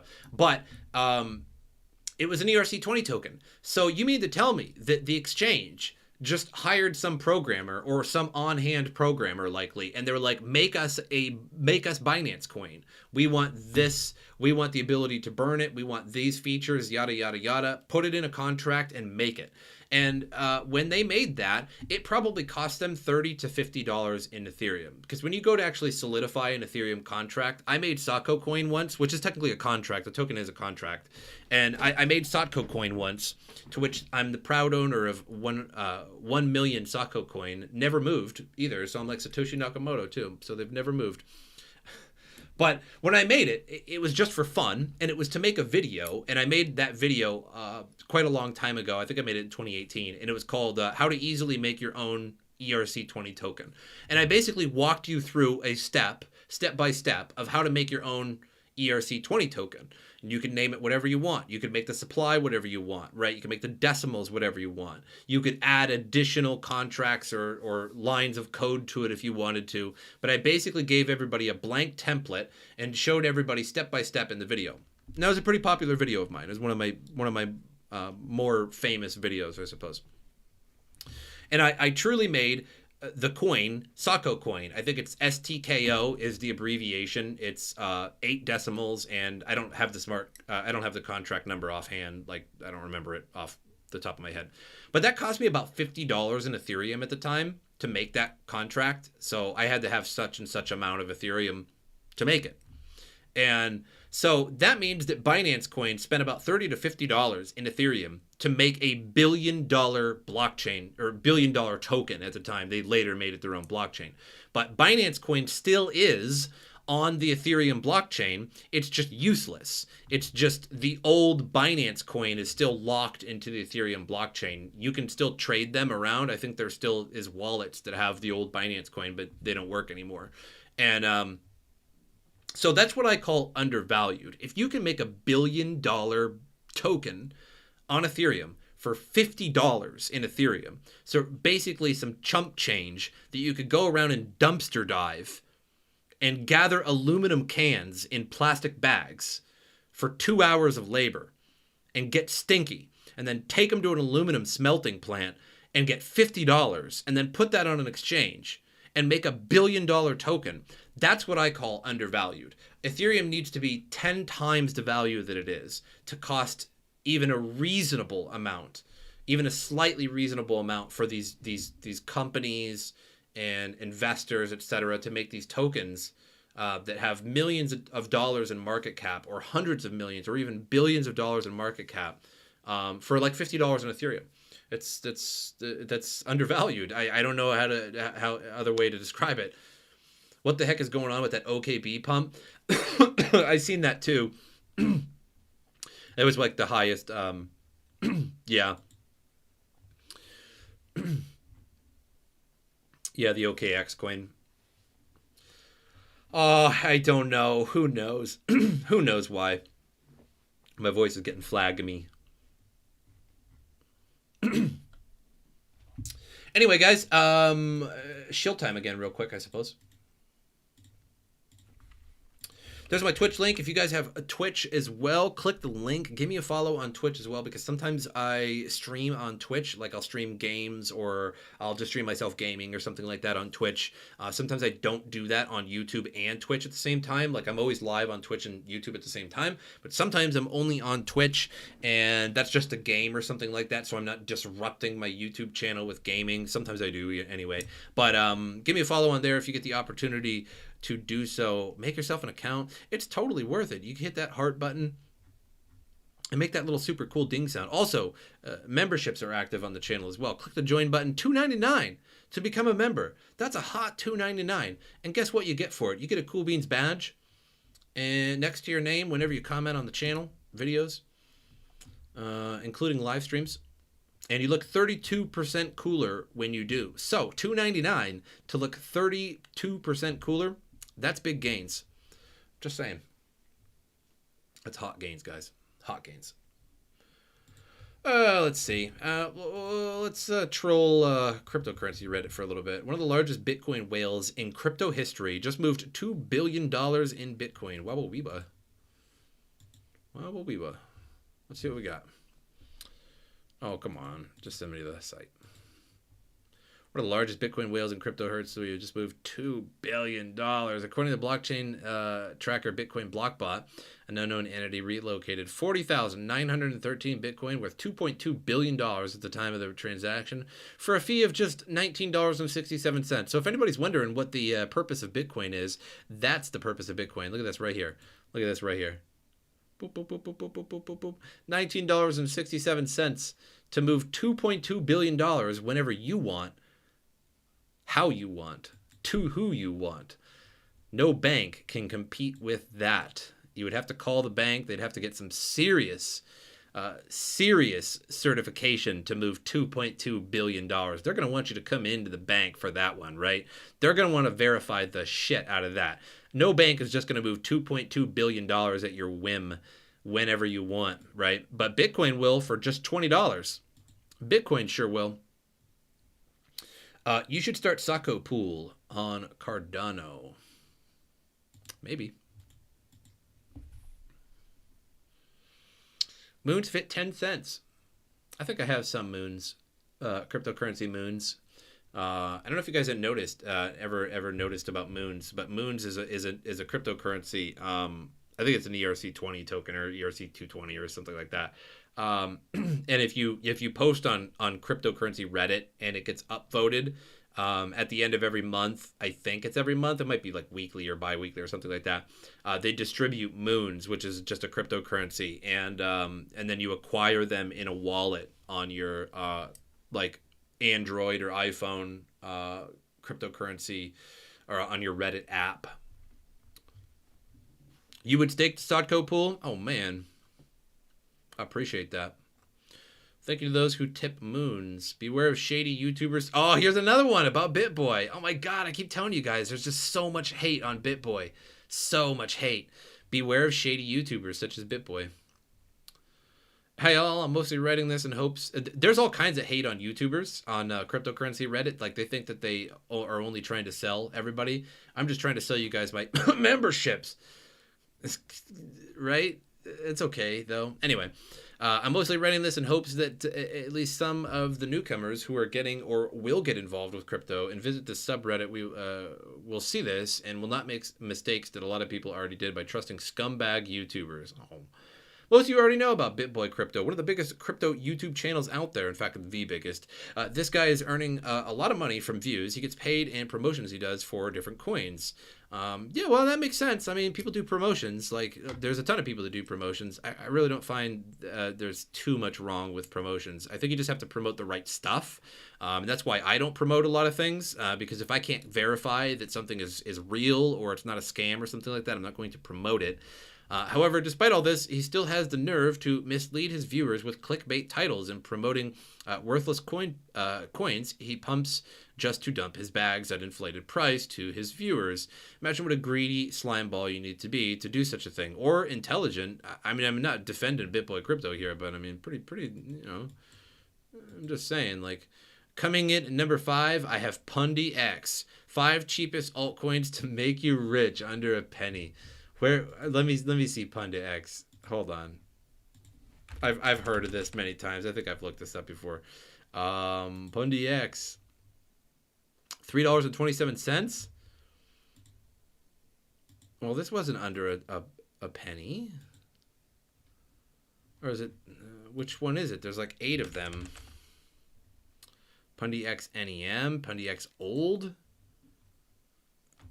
Token redenomination of 1,000 NPS to 1 Pundix has taken place. Okay, so this one must be it, the Pundy X Old that he's trying to shill here, which is fine, I suppose. Here's the thing, like, too, like with crypto YouTubers and like everybody, like anytime, and again, I'm not defending crypto like BitBoy here. I'm sure he's, I don't know.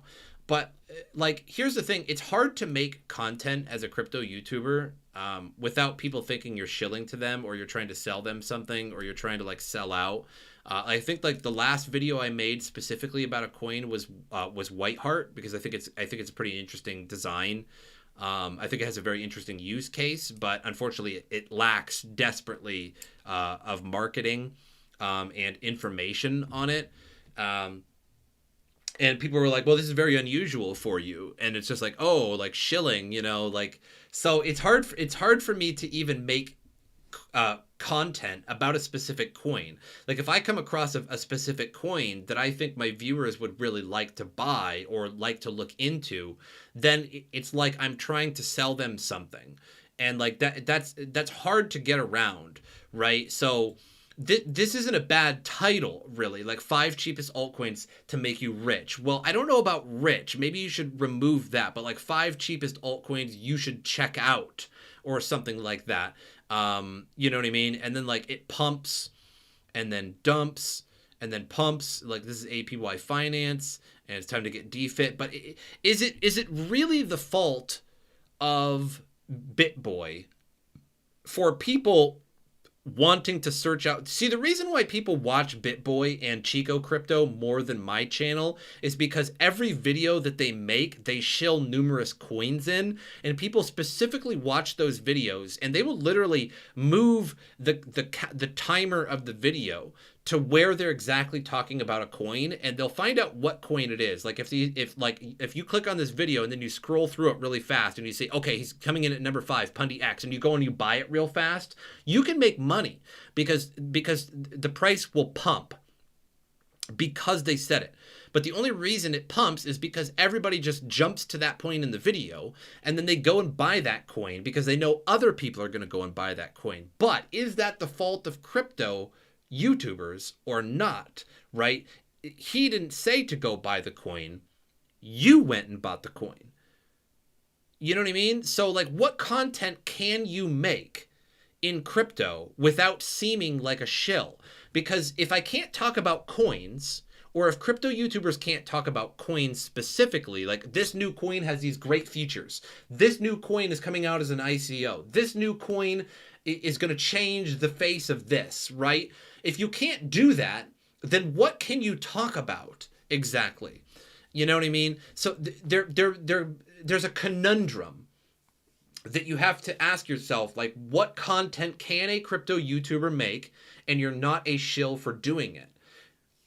So, and the 2 biggest ones I know that do that are BitBoy Crypto and Chico Crypto.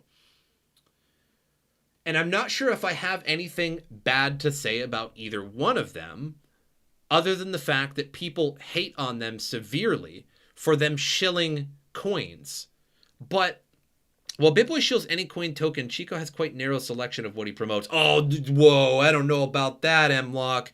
Whoa, I don't know about that one, buddy. Because Chico Crypto once shilled Pascal coin, and in Chico Crypto's videos, he posts if it's a promoted video, and at the bottom of his descriptions, it will say how much he got paid to promote that product, and it's usually $5,000 or $8,500. And Chico Crypto made a video one time about Pascal coin because he was paid by the Pascal developers to shill it, and he was paid over $5,000 in Pascal coin to shill Pascal coin. Do you guys know anything about Pascal coin? Pascal coin came out in like 2016. It's a proof of work coin that has died long ago. It died before the big bull run of 2017. Let me show you Pascal coin. Let me show you this coin. Let's go maximum. Pascal coin came out before 2017. It came out in 2016 and it pumped okay, a little bit after Bitcoin fell. Okay, 531. It's just a proof of work coin. And then Chico Crypto made a video about it. I think it was a little while, like somewhere around here. And this coin is deader than dead, right? So Chico was paid to shill this coin that is long dead, like totally long since dead. And I remember watching that video and I was like, fucking Pascal coin? I'm like, dude, Pascal coin died in 2018. Like, it was a proof of work coin, and it died with every other proof of work coin, like Vertcoin and all those other, like, random coins that you could just randomly mine. And, like, he's being paid $5,000. So, hey, you know what I mean? So like, you can't say that Chico is any better than BitBoy, or is better or worse than me, or I'm better than him, or anything like that. But I mean, would I have made a video about Pascal coin if I was offered $5,000 to do it? Maybe, probably. But I'm just saying, man, like, you have to realize that if you're going to make a video as a YouTuber that big, it's going to pump that coin, but it's not going to last. There is no reason at all to buy Pascal coin. No, it was on the Pascal algorithm, I believe. I think the algorithm was called Pascal.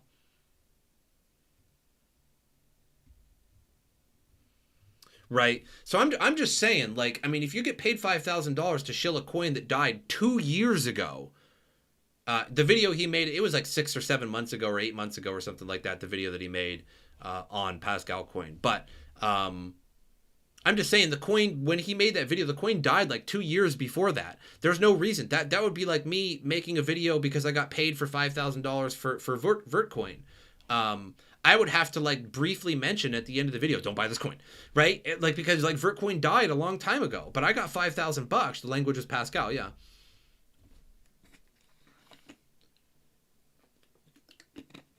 So, you know what I mean? Like, there is a level of like, how can I make videos about coins unless I'm shilling the coin? You know, how can I make a video about a coin if I'm a crypto YouTuber? And that's basically what I have to do.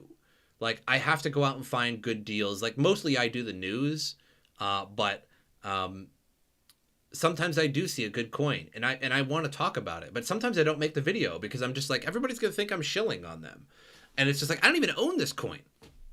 I don't even own this coin. Like Whiteheart, I don't own any Whiteheart. I promise you, I got fucking no Whiteheart. I never did. But like, I seen it. It was a Symmetry coin of the month. It was actually a second coin of the month. They did 2 coins that month, and Whiteheart came out, and I thought that was a great idea, having a insurance put option on cryptocurrency.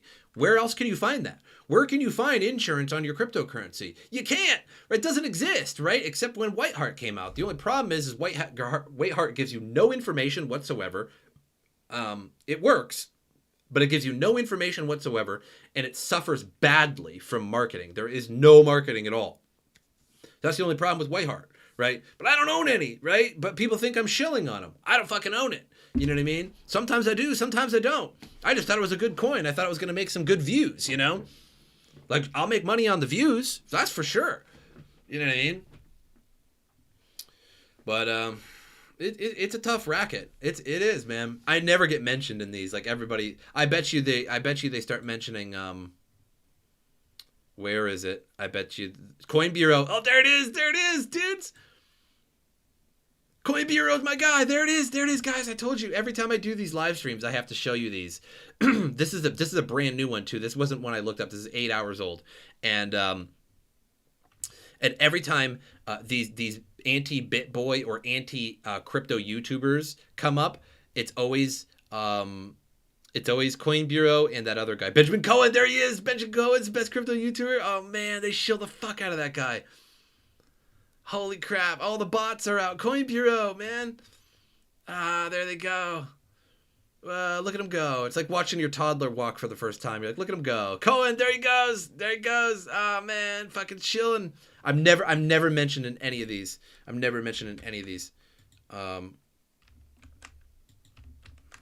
What? Does Brave not do, like, okay, whatever.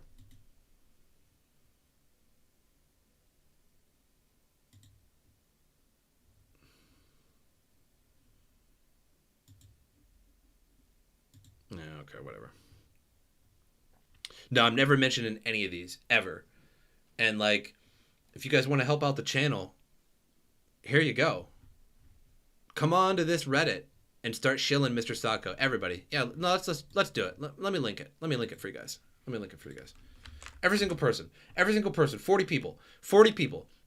Click on that link and shill $MrSotko if you guys want to really help out. No donations needed. You guys don't need to join the channel as a member. You don't need to pay that hot $2.99. You don't need to pay that hot $2.99, right? I'd like you to pay that hot $2.99, but you don't have to pay. You don't have to pay that hot $2.99 and become a member and look 32% cooler. All you have to do is click that link and go to this and shill it. MrSotko. Everybody watch MrSotko. That'll help me out a lot. That'll help me out more than you would know. Also, hit that like button too in the live stream. We got 36 people watching, 35. Oh man, it went down. We had 40 people, and as soon as I linked that, boom, dude, it just caved.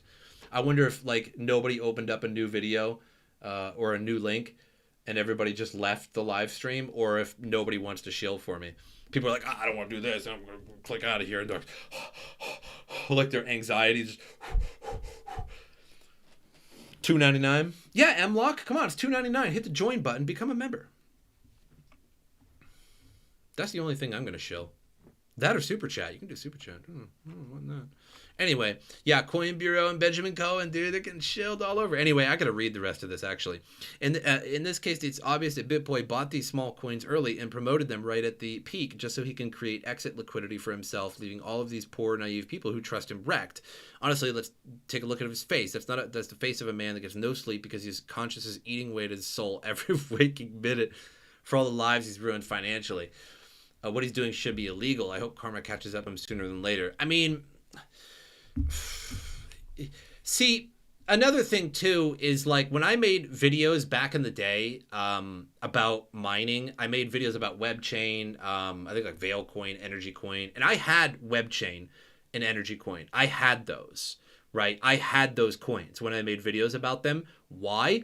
Because I need to mine the coin first. Like WebChain was a mineable coin. You guys did it. Oh, thanks. You guys are fucking great. Anyway, I had those coins. I owned them. I had WebChain. In fact, I was paid to promote WebChain, and I bought WebChain. They gave me, I think I asked them for 40,000 WebChain, but they only gave me 30, or it might have been 25, something like that. So I went high for the offer. I believe they emailed me, and I was like, I'll do it. I'll make a video for mining and stuff like that, and I'll do it for 40,000 WebChain. And they were like, nah, how about 25? And I was like, fuck it, all right. And so it was only like $200 in the coin or something like that. The coin was less than a penny. So it was like $200. And then I mined it, and I loved mining WebChain. WebChain was the most brilliantly, easily mineable coin I have ever experienced. WebChain was amazing. It was the same algorithm as Monero. Anyway, so it was basically a memory-based algorithm instead of core-based. So your GPUs were nice and cool while you were mining it. They weren't going the whole time because of the fans. So it was amazing. Energy Coin, I reached out to the developers and I was like, look, I'll shill your coin for I think I said like 200 Energy Coin. And they brought it down to 150, which was $450. And I made a video about how to stake it, how to mine it, what it was about, etc. And then I ended up buying an additional $1,700 in Energy Coin. So I actually put more money into it than I was actually gifted by making the video. So like sometimes I do have the coin, right? But the idea is that I need the coin so that I can understand the coin so I can make a video about it. I can't just go, oh, like you guys should all buy SIA coin, right? I got paid 400 SIA coin, but I don't know anything fucking about it. I don't know how the wallets work. Is it mineable? Is it proof of stake? I don't know, right? And I can't make a video like that. How can I make a video like that? I don't know what I'm doing. Where do you get the wallet? Is the wallet good? Is the wallet bad? Is it stakeable? Is it mineable, right? So like I have to have the coin to be able to understand the coin. And I usually actually mine the coin, or at least back in the day when there was a lot of proof of work coins to mine. And I would actually mine the coin for a few days before I would make the video. So I know exactly how much I was getting for my graphics cards. And I could tell people, okay, if you have a 1080 or if you have a 980, you're going to get this much. If you have this much hash rate, you're going to get this much money. Hey, Kelly, thanks for the $5 holler. I appreciate that a lot. And Meep, thanks for the 1,000 bits. Donka. So, all these hate on crypto YouTubers, some of them, yeah, I mean, some of them probably do malicious shit. Like, they know. Here's the difference between me and BitBoy too, is that if I make a video about a coin, it's not going to pump. I simply do not have the views to pump a coin. It doesn't exist. Like, I do not have the viewers to pump a coin. Like, if I made a video about some random coin, Method Finance, right? It's going down in value. It wouldn't pump it at all. Right, it just like, it wouldn't have much of an effect. Maybe a few of my viewers would be like, "Hey, that's a really good coin. I think you're right, MrSotko. I think it's a really great coin. I'm gonna go buy it." Right, but that's not gonna pump it. It's just not enough volume. So the people that watch BitBoy, we're talking in the tens of thousands, in the hundreds of thousands within a couple days. Right, the videos coming out. BitBoy gets 200,000, sometimes 500,000 views on his video. I mean, sometimes it gets like 80, 100,000, right? Like, they vary. But we're talking 100,000 plus people, all knowing that he's going to shill these specific coins, and they specifically click on the video, and then they literally take the cursor and go across the video until they see the coin that he's shilling, and they go and buy it immediately. So there's a huge fundamental difference, between me talking about a coin that I think is very interesting, and possibly BitBoy buying, because he knows, like, if I buy a coin before I shill it, I know it's not going to go up in value. So I know that if I buy a coin, it's on me, right? It's on the natural, it's on the natural level of pumping. And I have to realize that, okay, if I buy this shit coin and I tell my viewers about it, my viewers are simply not enough. Not to say that you guys are cheap, but I don't have enough viewers that it's going to pump it for me so that I can sell it when it goes up, right? It's not going to happen. So if I buy a shit coin, I know it's entirely on me, even if I make a video about it. However, there could be a different side of it, which I haven't really ever experienced. I've never gotten enough views to experience me pumping a coin by talking about it. So if I was BitBoy, I would know that if I bought Pundy X, or if I bought Method Finance, or I bought some cheap coin and then I made a video about it, it's going to pump. And then my whole demeanor might change. I might realize, okay, I'm going to buy this coin, I'm going to talk about it. And then when it goes up 3x, I'm going to sell it, So yeah, it's a totally different world that, like, I'm not really a part of at all. I like to remain as transparent as possible, and I like to try to not shill as much as possible. Although I really want to talk about all the coins, because, like, me and Meat Vestments and others are always conspiring on what coins would make us the most money, and like where our gains would be the best. Like, I'm always conspiring off camera. Like, I'm balls deep into crypto all the time, even when I'm not making a video. Like, I'm always conspiring on, like, what we could do to make more money. We could try this, we could try that.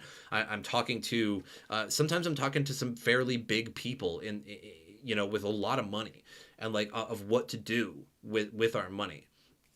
And I want to talk about all these coins, but I also don't want to seem like a shill at the same time. But I also realize that my views are likely, unless I have some insane influx of subscribers, are never really going to pump a coin. Like, me, it's going to be me talking about it, and you're gonna have to take that on your own will and be like, okay, like, I'll buy that coin that he was talking about, or I won't. Like, there's no, it's just information. It's just a tutorial, or it's just information. It's just something I saw that was interesting. I might not even own it. Like Whiteheart. I made a video about Whiteheart a couple weeks ago or something like that. I don't own any of it. I never did. I just thought it would make great views or something. I just thought people would be interested in the fact that you can use this coin as a insurance put option. MrSotko, what do you think about Binance? CeFi? What is CeFi? You mean, what is that? I'm actually unsure. Hey guys, I'm going to take like a 2 or 3 minute break, and I'll be right back. MU, let me know what that is. Write it down in the chat, and I'll check it out, but I'm not sure exactly what you're talking about at the moment. I don't, centralized finance, you mean like Binance Smart Chain? BSC? I'll mention that when I when I get back. I'm gonna take like a 2-minute break. It's a union break. I'm legally obliged to take a union break in under the 3-hour limit, or my union will fine me. And so far, I've only made 1,000 bits from Meep and a couple super chats, so that's gonna take away all my profits for the day. Quickswap versus Uniswap. All right, I'll get to that in just a moment. I'll be right back. Enjoy my sponsors.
Synchronize.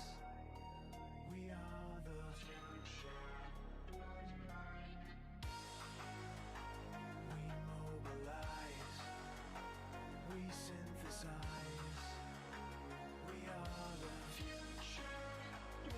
Bloodline.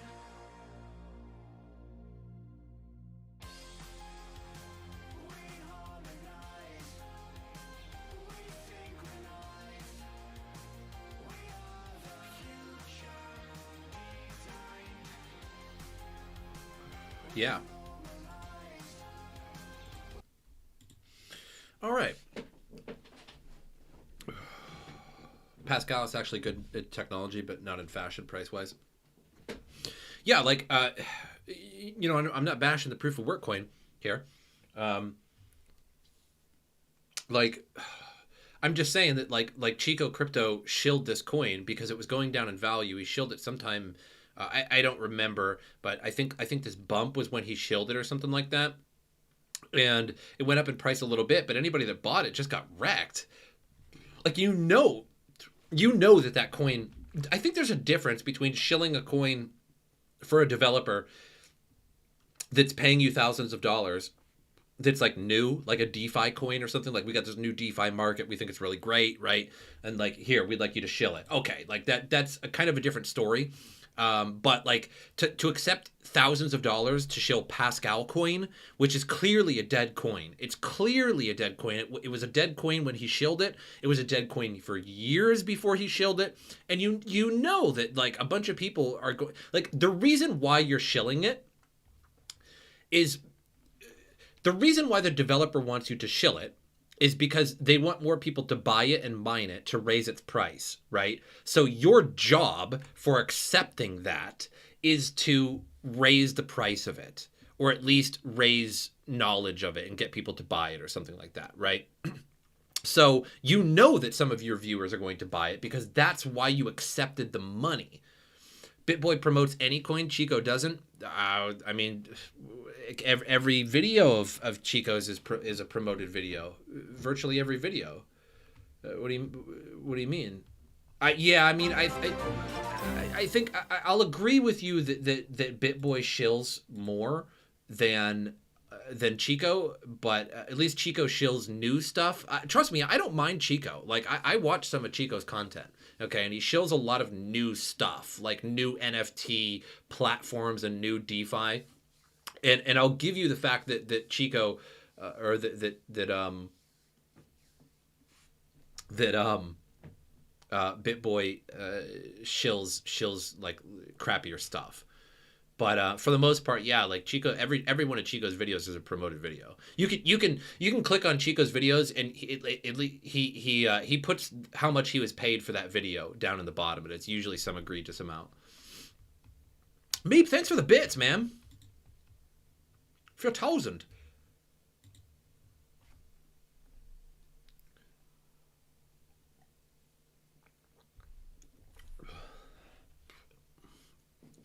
Total of 4,000. Thank you. I appreciate that on Twitch there. Hey guys, yeah, by the way, might as well just shill it real quick. I'm on Twitch and YouTube simultaneously. Sometimes I just stream on Twitch. Click on Twitch, give me a follow. I appreciate that. So let's see if anybody actually did comment MrSotko on here, just for fun. Let's go to the new ones.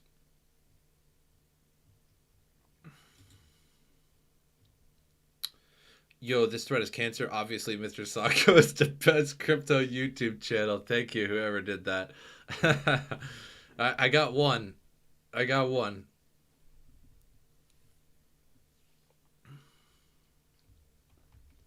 All right. I appreciate that. Obviously, MrSotko is the best YouTube crypto channel. I appreciate it. Now, if I can just get about 30 more of you to do that. MrSotko, you don't have Telegram channel? I do not, no. I hate Telegram. I hate Telegram so much. You actually, it's funny you say that because sometimes me and Sotko LLC subsidiary Meat Vestments are checking out new coins and stuff like that, and sometimes the new coins are only on Telegram. And I have to have Meep do it because I refuse to use Telegram. I use Telegram. I still have it installed. If I typed in Telegram down here, you would see that I have Telegram. But I haven't used it since like 2017 or early 2018, like around the time when it like came out or something like that. And I absolutely hate it. I don't know why. I like Discord. And if a developer doesn't use Discord, then I guess I just don't get into the community. I did see on a resume website that Energy Coin was looking for employees, and I thought about applying. I would like to help out Energy Coin. I love Energy Coin. Energy Coin's great. Energy Coin's a great project. And they had a great following too. Their Discord was awesome. They had the coolest Discord ever. They would just rain down energy on you all the time. Like if you were active in the chat and you were in a specific room, they would rain down energy on you, and you could actually stake energy through the Discord. So it's basically just an API that staked it to a wallet, right? But like it was basically through the Discord, and you could stake it on the Discord in a pool. Like you could pool stake it through their Discord. Like the Energy Discord is amazing. Energy Coin Discord is awesome. It's one of the best Discords I've ever been in. Energy. Energy coin is great. They're kind of going down in value, though. I mean, they kind of fluctuate, to be fair. But I got Energy Coin when it was like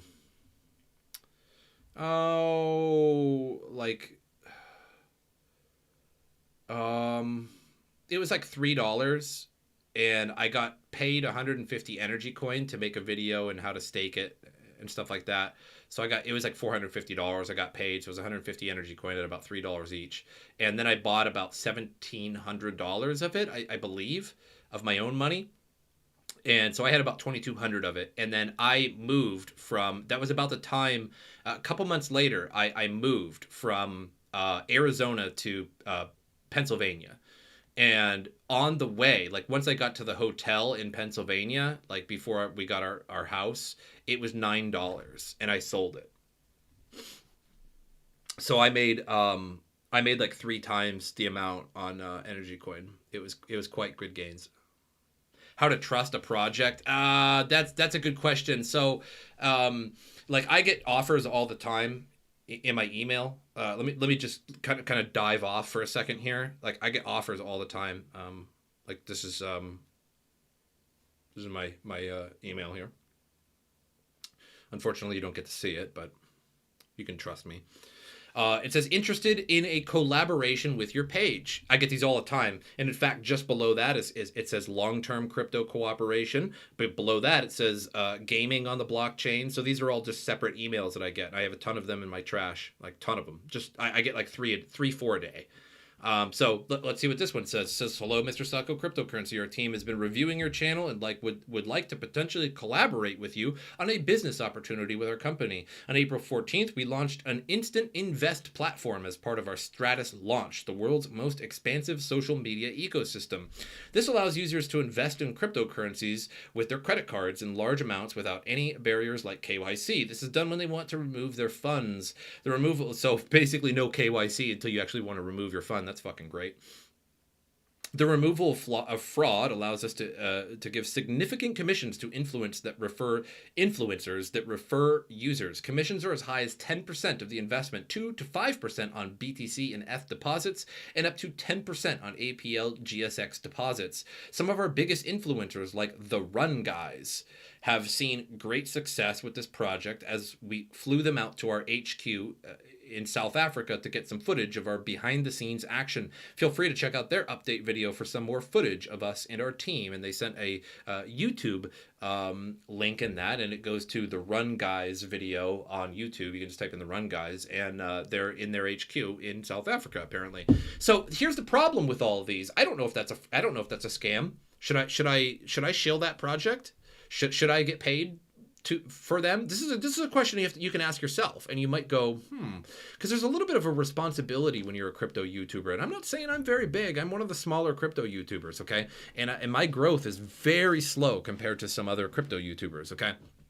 And I get it. I know why, but like I like it this way. And so if you were running a crypto YouTube channel, what do? Do you just screw everybody, all of your viewers? Or do you go, man, if I shill the wrong thing to viewers, they might lose a lot of money? That's a weird responsibility to have. Like, we're talking money. I'm not just playing games here. I'm not like playing games. I'm not vlogging. I'm not, this is financial, right? This could hurt somebody's wallet. This could ruin somebody. If I say the wrong thing and tell everybody to go out and buy Packcoin, you could get wrecked. You know what I mean? That's not good at all. Would I feel repercussion for that? Probably not. But like, I'm just saying, like there are a level of responsibility. So A, do you respond to this and shill this and try to get all of your viewers to sign up to this platform so you can get 10% of their investment? Is that wrong? No, I don't think that's wrong. But like, is this a fraud? You can't tell. You can't tell if it is or not. It could just exit scam 2 months after I start shilling it. I don't know. I can't know that. Here's long-term crypto cooperation. Paramount Tax is a crypto exchange with unique features in which we are looking for crypto traders to promote our exchange with a long-term cooperation. Paramount DAX, like it says, I am Andre. I am marketing manager. Right? So this is clearly Andrei Romanov, right? So it's Russian right off the bat. Okay, that's a bad sign. I am not like racist against Russians, but if there was a scam from Russia and it went under, there's nothing anybody can do about it. Period. I mean, where do all the scams come from? In my opinion, Russia, India, China. From right. It's just if I see it, I'm immediately skeptical because there's absolutely not a damn thing I could do if somebody walked away or exit scammed and they were in Russia. There's absolutely nothing I could do. No lawyer in the world could do anything about that. So that's an immediate red flag for me. I am Andre. I am marketing manager from Paramount DAX. Grammar is extremely important. A Russian would say, I am marketing manager from Paramount DAX, right? Not an American would say that, okay? I am a marketing manager, right? So Paramount Tax is a crypto exchange with unique features in which we are looking for crypto traders to promote our exchange with a long-term cooperation. Would you like to discuss this? We would like to discuss this offer with you. Tell me, please, is it possible? Do you have social media where we can chat? Skype, Telegram, or WhatsApp? Sick. So, yeah. How do I respond to that? You know what I mean? How do I send people to Paramount DAX? I don't even know what that is. They didn't even add a link. So I have to Google that myself and like dare to click on that link, right? To go to Paramount DAX, whatever that is, right? There's not even a link. Not that I would want to click through an email link anyway, but there's nothing about it. It doesn't say what it is. It doesn't say how much they would pay. It says nothing. So like you have to bargain with these people.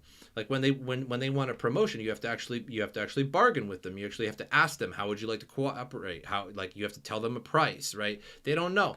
Run it past JR Riggs first. You'll be okay. I don't know which one's worse, XRP, Doge, or Patcoin. Patcoin is pretty innocent, to be totally honest. So is Doge. Doge was just made as a joke. XRP, I would say, is the worst because they're like knowingly creating XRP and just poofing it into existence and then selling millions and millions of dollars worth of XRP per day, right? Not just like for their own company to like progress their own company, but they're like their CEOs sell millions per day, like XRP. So yeah, like XRP for sure takes that cake. Doge and Patcoin are just totally innocent projects. So yeah, to answer your question, how to trust a project? Well, they're gonna need a Discord. You're gonna need to go check out the community. They're gonna need a Twitter and stuff like that. If you go to the Twitter and it only has a few followers, and the Twitter was made last month or like yesterday, that's a bad sign. That's a bad sign. If you're like interested in a project or a coin that you just heard about and you go to their Twitter and they have 2 followers and they're following 0 people or they're following hundreds of people and they only have like 2 followers and nobody's commenting on their posts, like there's just maybe 2 people asking some kind of question and they're not getting any answers and there's nobody commenting, that's a bad sign, right? That means that like they just created this project and they just created the Twitter on the spot, right? And that means that they weren't ready in advance. That means that they just, they basically popped everything into existence as fast as possible so that they could probably scam. Or what that shows to me is that they were simply not ready for social media yet, right? They just made their project and it has no use case whatsoever, and they just decided to make their, you know what I mean? It's a bad sign. It doesn't look good when you don't have a lot of followers and your Twitter isn't aged. Discord is a good thing. It's particularly if the coin or developers only have a Telegram, that's a very bad sign. If they don't want to make a Discord too, because Telegram requires your phone number and shit. Telegram is notorious scammerville. Telegram, compared to Discord, Telegram is the scammiest fucking place in the crypto world. Period. Telegram contains more scams per square inch than any other place in the entirety of crypto, period. There is no ifs, ands, or buts about it, in my opinion. Telegram is the scammiest place on crypto, in crypto, however you want to put it. So if they don't have a Discord too, bad sign. Totally bad sign. Not good. And that's and what's that joke? XRP trying to get IPO? Yeah, I suppose. Hey, it's not me. Don't shoot the messenger.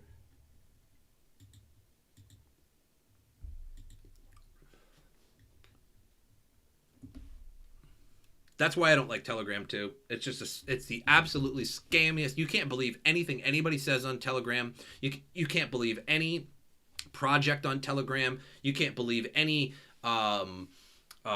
developer on Telegram.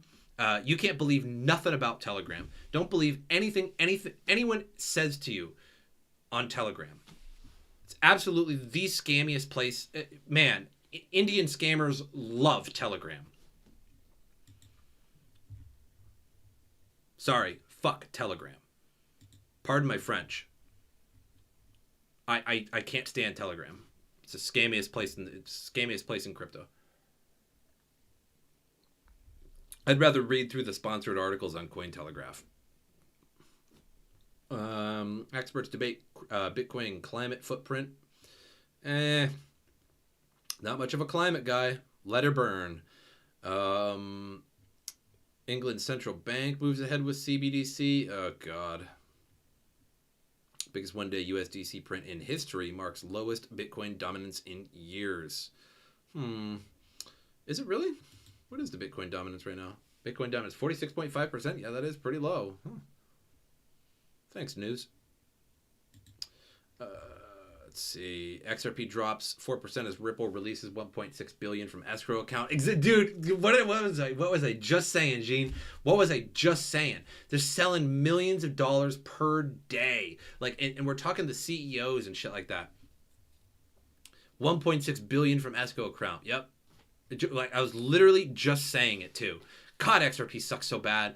God, XRP is so garbage. Such a stain on the crypto world. It's such a Kool-Aid and SpaghettiO stain. It's like those kids that live in like really poor neighborhoods, and if you drive through the neighborhoods, you see a bunch of kids playing around in front yards, and they all have SpaghettiO stains on their white shirts, and their lips just have Kool-Aid stains all around it. Oh man, XRP is the Kool-Aid stained, SpaghettiO stained kid. XRP sucks so bad. If you can make money with it, go ahead, and I believe you can. I believe if you buy XRP right now, I think there's a very high chance you're going to make money, because when the SEC lawsuit blows over, XRP is going to $2 or $3. It's gonna pump like crazy. But I don't like XRP. I still don't like it. That doesn't mean that I like it. But MrSotko, why should a project have so many social media handles? Because it creates a little bit more of a like they actually really tried to do that. And it's also not necessarily just about the amount of social media handles. It's really about the age too, and the amount of followers.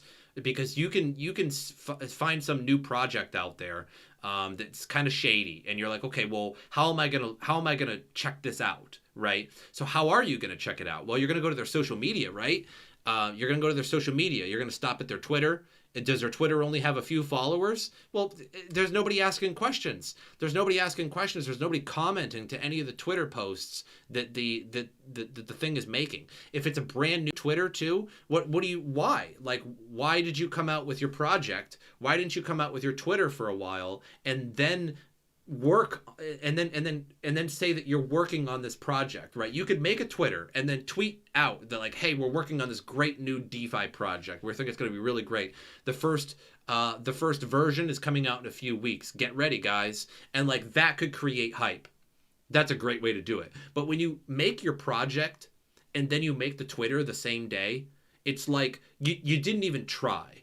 You're obviously not ready. Because you were so excited. What that says to me is a psychology of like, I was too excited, right? I was too excited to make money off of everybody. So I made the project and Twitter in the same day. Just boom, boom, boom, boom, boom, get it together. Just boom, boom, boom, slap it together, right? Just get it out there. We want everybody coming in, right? It doesn't give me a good vibe. It doesn't give me a good vibe that you were professional and ready and announce to people that you have an announcement coming out, like saying like, hey, like we have this great new DeFi project. We're coming out with version 1.0 in a week, and you guys can try it. You know what I mean?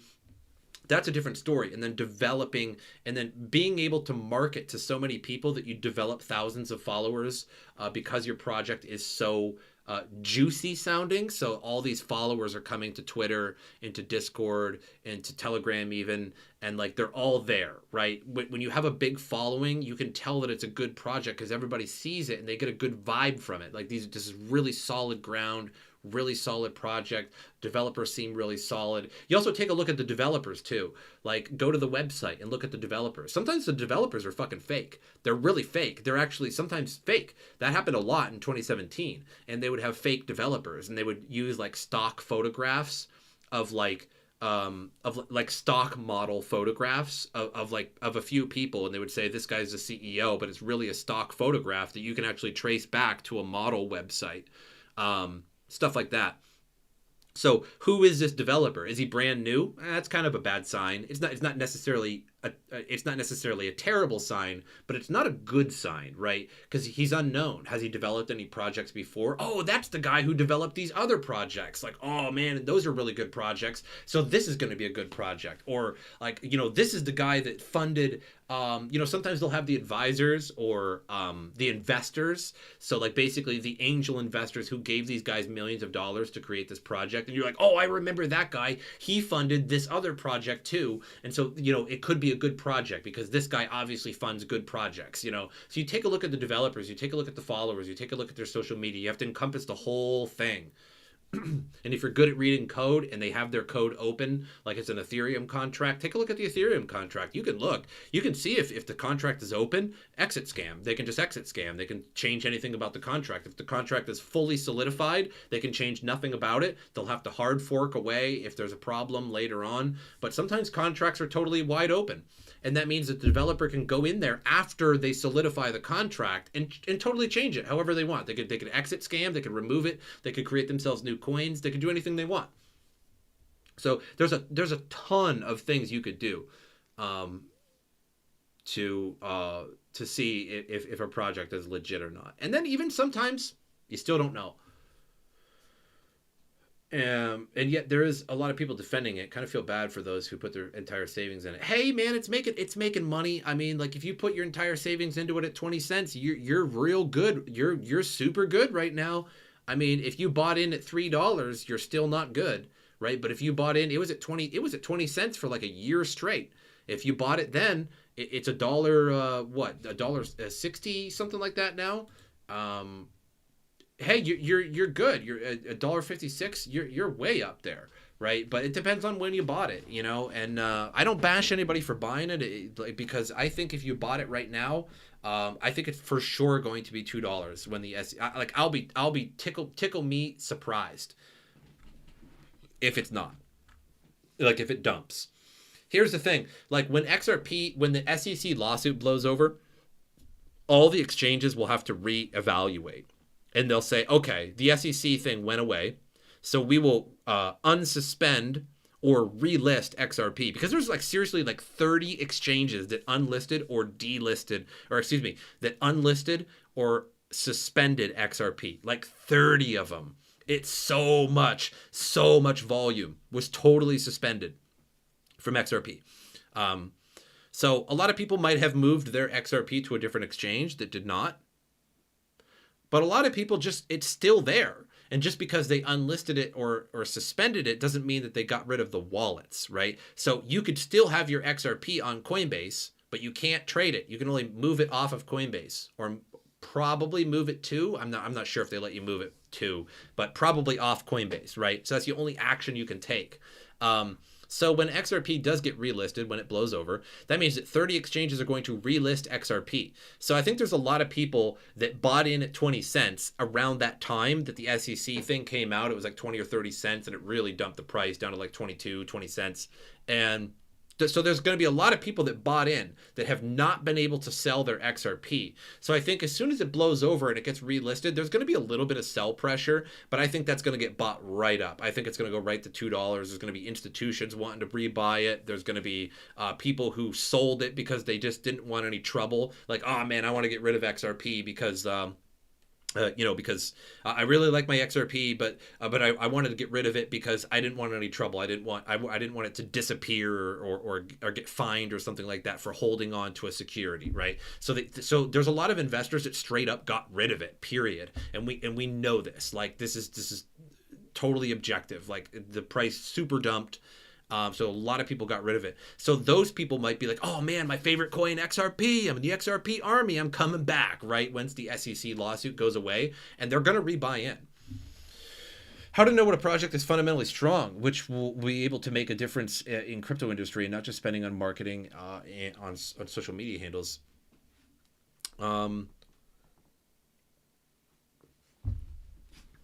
First of all, with the last end of your comment there, not spending on marketing. First of all, I love a coin or a project that spends so much fucking money marketing. Okay, marketing is so good in the crypto world, right? Energy Coin did it. I literally approached Energy Coin. I went to their Discord and I said, hey, look, my name is MrSotko. I have a YouTube channel with I don't know at the time, like 15,000 subscribers or 16,000 or something. I was like, I'll make a video about your coin. I'll network it on Reddit. So I'll put it on my Twitter. I'll put it this, that, and the other thing. I'll put it on Steam. I think at the time. Like I'll put it on all these different platforms.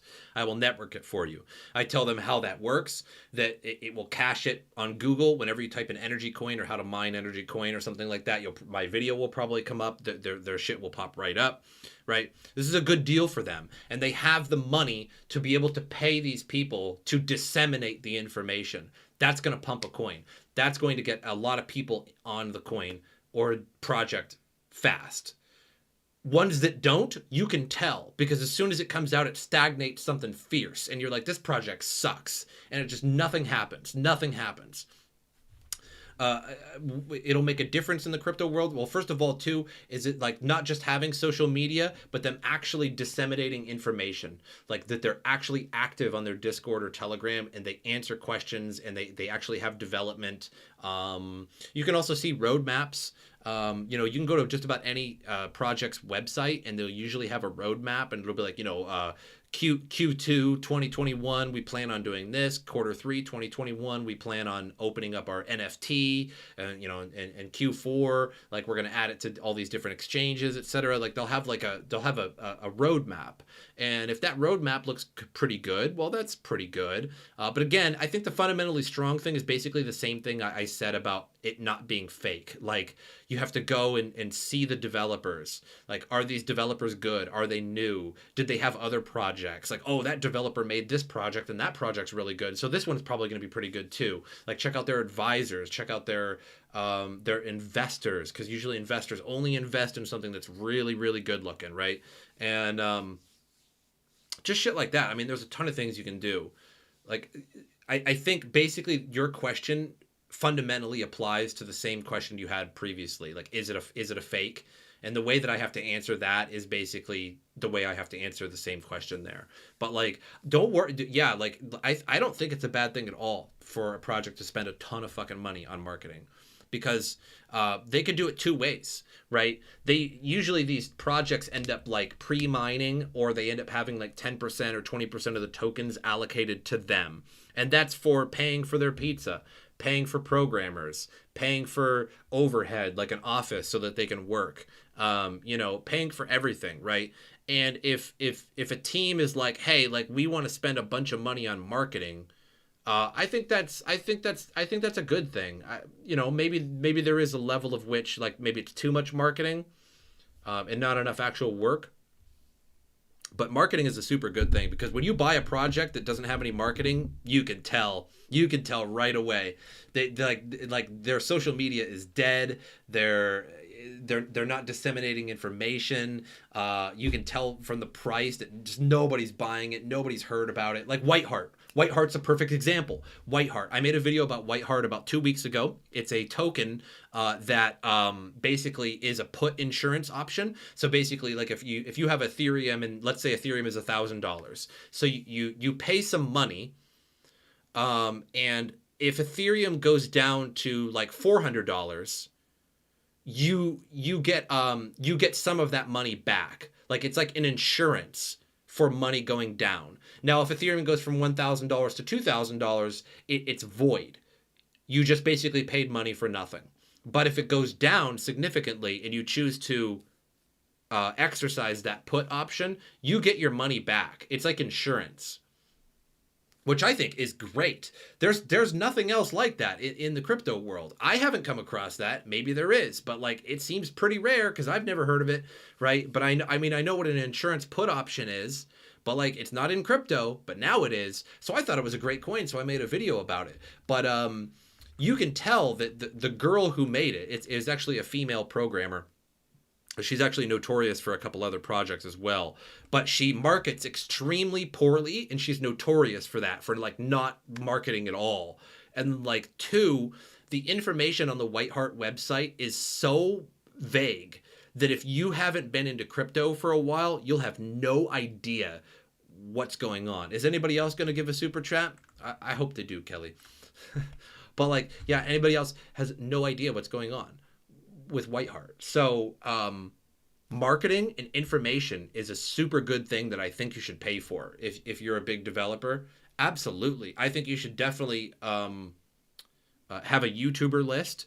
So once in a while in an email, a developer or company or something that wants some shills forgets to blind carbon copy the email, and then all of the YouTubers bash them. It's so funny. It's really funny. I've been a part of it like a dozen times. So it's rare, but like I've done it like a dozen times. And I'll look and I'll get an email and I'll be like, uh-oh, somebody didn't BCC. And you can see everybody's email. And you'll see like Ivan on Tech, you'll see Chico's email, you'll see mine, all the crypto YouTubers, like every one of them. There'll be like 50. So like sometimes like 100 of them, and all the replies, you can see the replies because it's not blind carbon copy, so you can see everybody's replies. So it turns into this total shit fest, and like we all bash the person who sent it to us, which is basically one of the marketers for whatever project or company or whatever was trying to find some marketing, and we tear them to pieces. It's so funny, and we basically say like somebody's out of a job, and like it's great. But what I'm saying is that big list is extremely valuable. That big list of YouTubers' emails, if you can get about 100 YouTubers' emails together, you can shill a project. And you just essentially go, okay, like depending on this YouTuber that gets a hold of us, we will check them out and they'll see, okay, MrSotko has 18,800 subscribers, right? So we'll pay him like $400, right, to shill our project. But like then there's Chico Crypto, and he's like, oh, okay, this is over like a couple 100,000 subscribers, so we'll pay this guy $5,000, right, because we're gonna get a bigger bang for our buck. And these developers and stuff will pay people a ton, particularly in their own coin, like Energy Coin or VeChain, a coin that they just essentially made up. So it doesn't cost them really anything. I mean, they have a limited amount of them that they allocated to themselves for marketing and for development, etc. But for the most part, that's free for them. Like they just made it up, right? Since VeChain, they just made it up on the spot. It's worth money, but they made it up. So they're willing to pay crypto YouTubers, and I think that's the best way to disseminate your project is crypto YouTubers. If you can get a hold of about 50 crypto YouTuber emails, you can sell anything. You can make something pretty popular.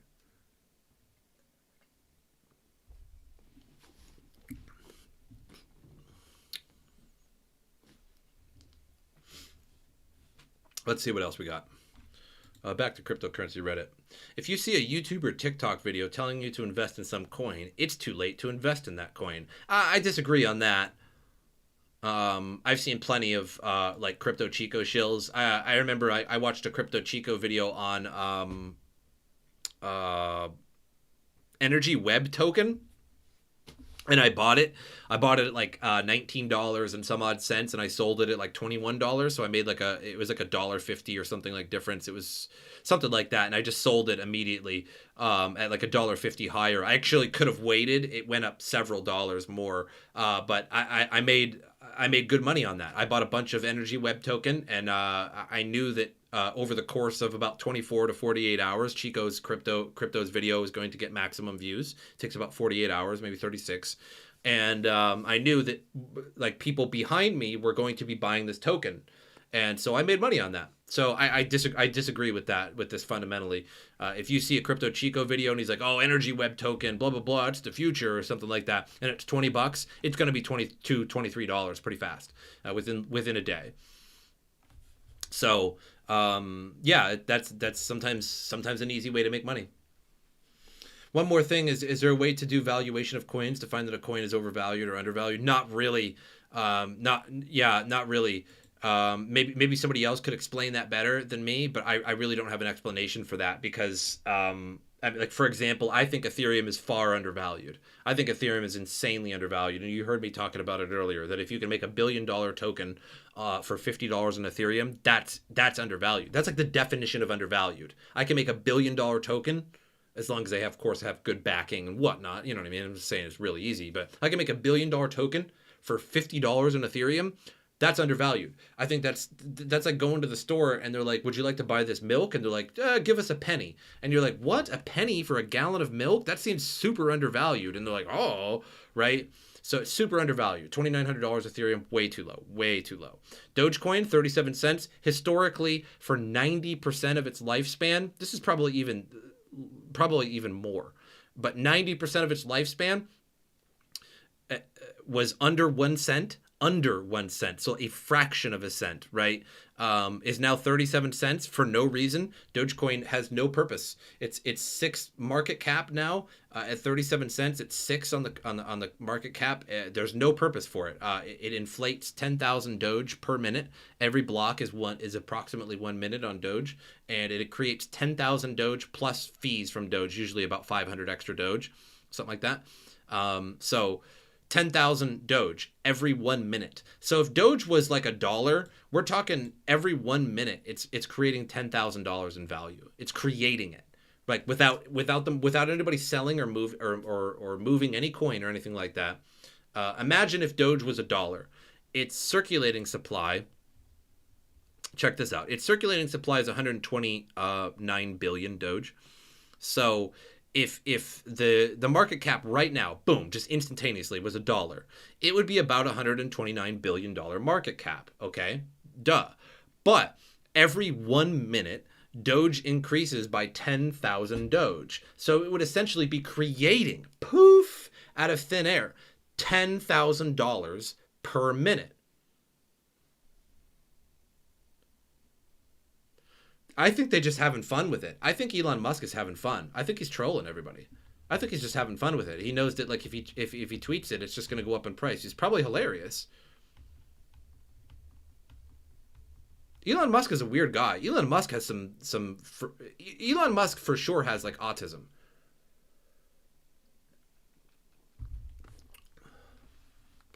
Like for sure. I think he's trolling everybody. I think it's funny, and autistic people think things are funny when sometimes nobody else thinks it's funny. And I'm not bashing autism. My son's autistic. I know how to spot autism. Elon Musk is fucking autistic. He's a super genius, and he has more money than anybody else in the world. I'm not bashing him in any way, shape, or form, but for sure, he's a weird guy. Like watch the Joe Rogan podcast. Watch any interview with Elon Musk. He's a weird guy. Like his cadence and sometimes the way he speaks and stuff like that is very strange, really weird. Sometimes kind of creepy. Like watch the Joe Rogan podcast with Elon Musk. Like just type in Elon Musk Joe Rogan. It's like a couple hours long, but he says some weird shit in there. And not just like, whoa, science stuff, it blew my mind, like weird stuff. Like, I tried to warn them, I tried to warn everybody, but they didn't listen. I tried, like about like aliens or something like that. Like, it's really strange. Like, you're just like, whoa, dude, like that's kind of, it's really weird. And like he probably thinks that that's funny, like what he's doing, but to an outsider, you watch him and you're just like, no, he's just autistic. I think he's autistic. I think he thinks it's funny. Asperger's, yeah, but Asperger's is defunct. Asperger's doesn't exist anymore. It's just part of the autism spectrum. Autism is Asperger's. Asperger's is autism. Asperger's is just a light form of autism. They now have about three levels of autism, and level 1 autism is you're very functional. You can be very smart. You're not necessarily like not all autistic people are like from that movie with Haley Joel Osment where he was like a mathematics savant. You know what I mean? Like he could just look at anything and he could just know the number of it. That's that's actually a super rare thing. That's not really what autism is. It is and it isn't. That's very rare, and they only show that because like it's the interesting autism. But autism level 1 is you're very functional. You can hold a job. You can have social relationships. You're just kind of the weird guy. Like you're like people will call you weird all your life. And if you don't know that you're autistic, you don't get it. Like you're just like, I'm the weird guy because I'm funny and I kind of act out, you know, and everybody thinks it's funny, right? You're probably level 1 autistic. Like you probably are. Like you have a weird trouble with social cues. You notice that you're always kind of like an outsider a little bit, but people like you. You're not like a super nerd. You might have a case of the autism. Level 2, you miss social cues dramatically. Sometimes you won't even look people in the eyes. Most of the time you'll be like looking over here while talking to someone right here, like because you're kind of like you're in your own acting world. And my son is a level 2. And so he's capable of doing just about everything, but he's going to have poor social cues all of his life. He's going to be very strange all of his life. He's probably going to act out in school a lot, stuff like that. But like level 3 autistic is where you get like the kid in the corner that's just kind of going like this, and he's not even looking at people, because at level 3 autism, you're people's faces are no more different than objects. So if I was having a conversation with you, and the camera was your eyes, it means nothing to me. Like your face means no more than the walls of my room or a chair or a refrigerator. You are an object, so I don't need to be looking at you. It's not necessary. Maybe your dog is. He never looks it in your eye. Yeah, that dog. Get an electric fence. That'll teach him. And level 3, I mean, sometimes you can't even dress yourself. You wouldn't be able to pick out your clothes. You can communicate virtually zero with people. Some autistic people are so autistic that they literally are non-verbal, and for the first 10 years, maybe sometimes their whole life, they literally don't speak. They just kind of like if they need something from their parents or something like that. Sometimes autism, you're really socially, you don't want hugged, you don't want kissed, you don't want loved. My son is the total opposite.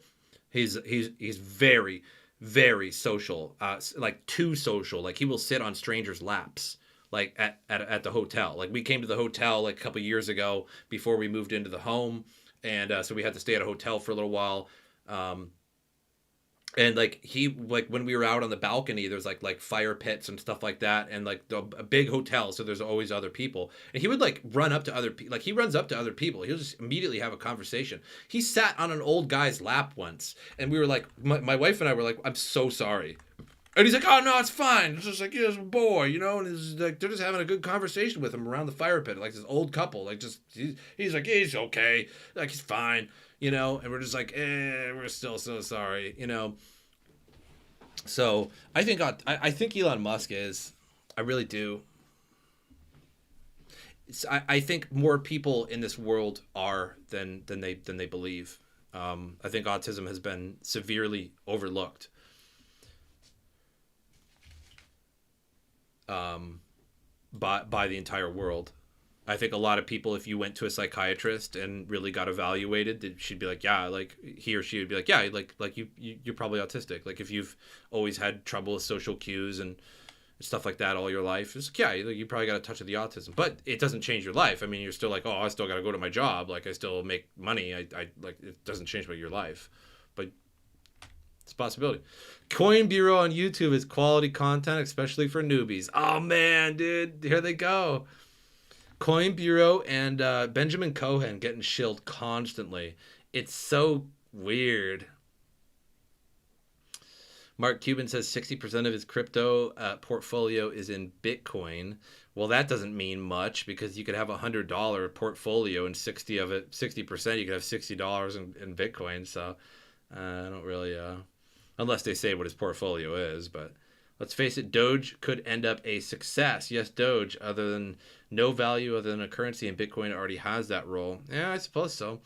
I don't know. I just think the higher it gets in value, that Doge gets in value, 10,000 Doge per minute is very, very expensive.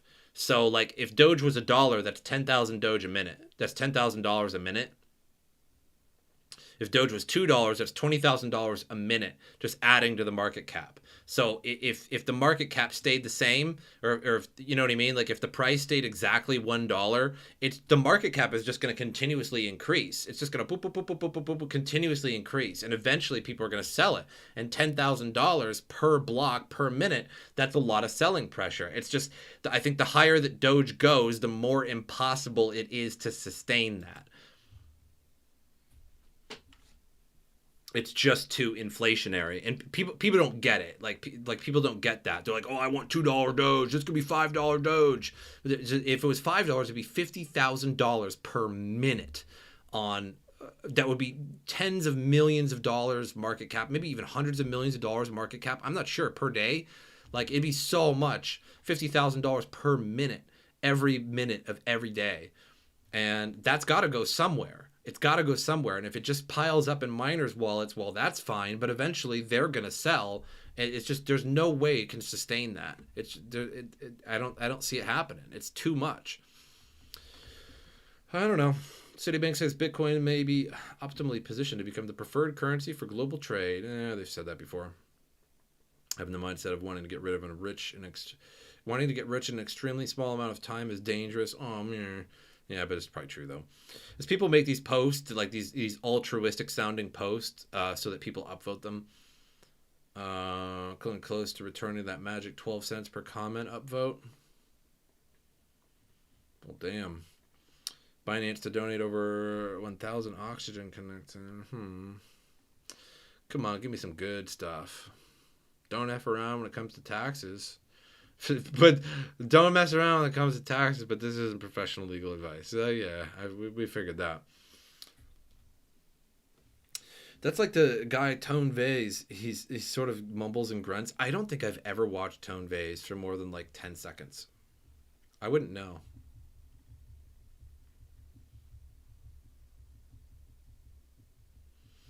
I wouldn't know. ETC with a market cap of over 5 billion is more ridiculous than Doge over 50 billion. Kind of. Almost equally, yeah. What is ETC at right now?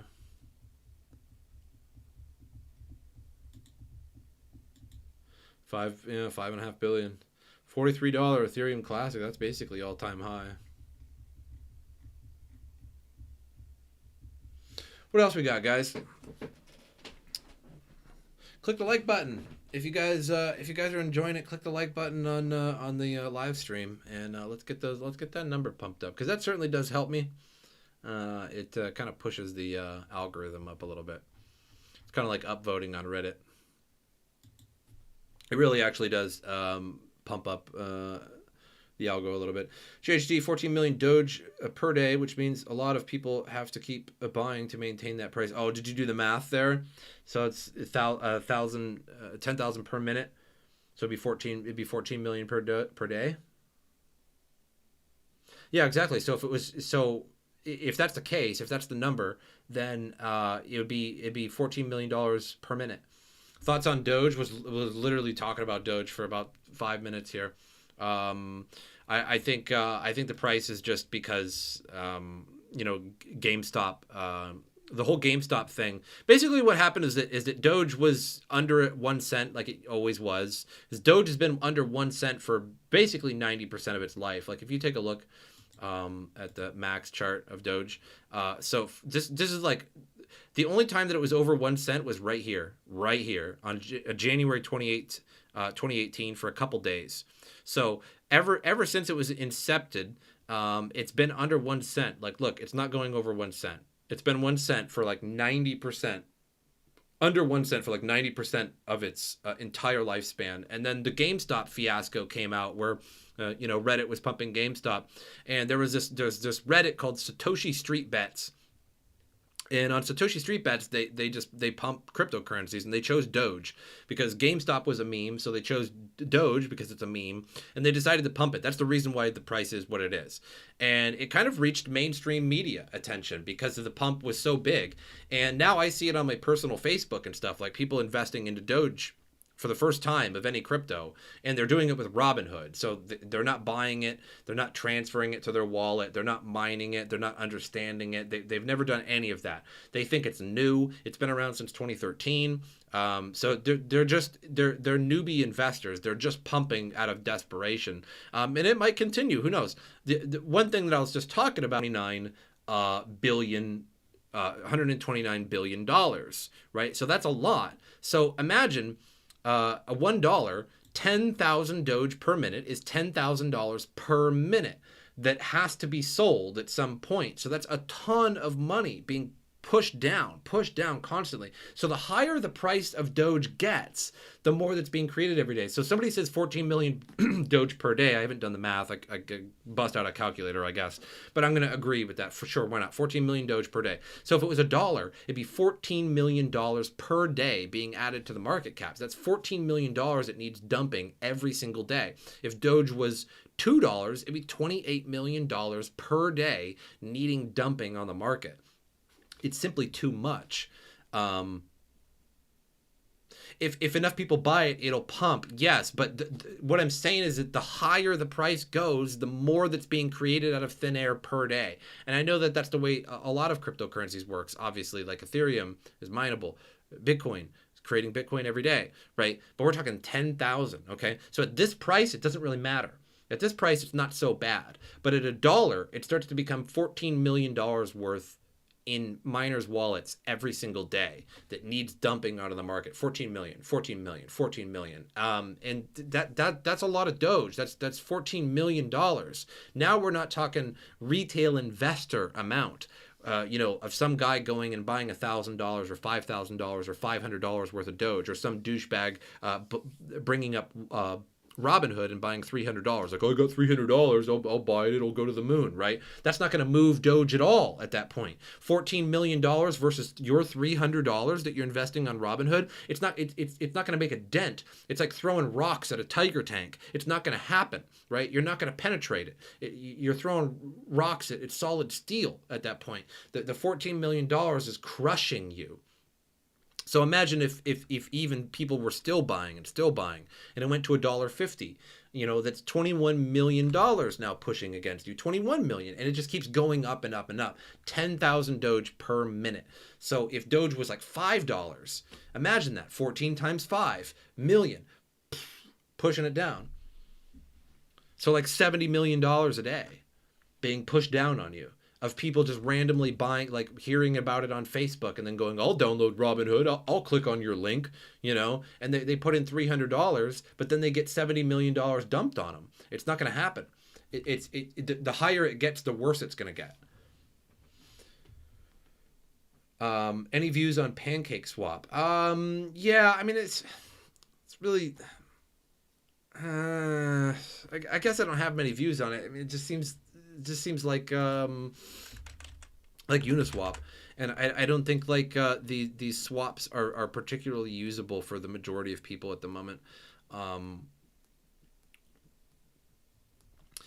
But I don't think anything too interesting about it. Is a decentralized. Oh, on BSC.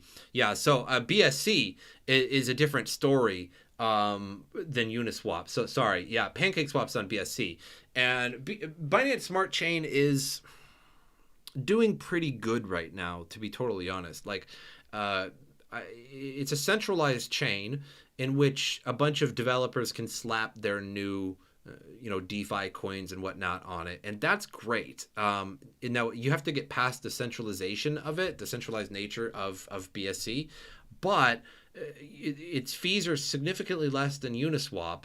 It's doing pretty well, and it's obviously doing pretty well because Binance Coin is at $608 at third market cap. So yeah, PancakeSwap's doing pretty good. Didn't they add PancakeSwap to Coinbase, something like that? I'm pretty sure. What was on Coinbase? It was something new. Maybe they did. What did they add to Coinbase? It's something new. Some kind of DeFi coin. I thought it was PancakeSwap.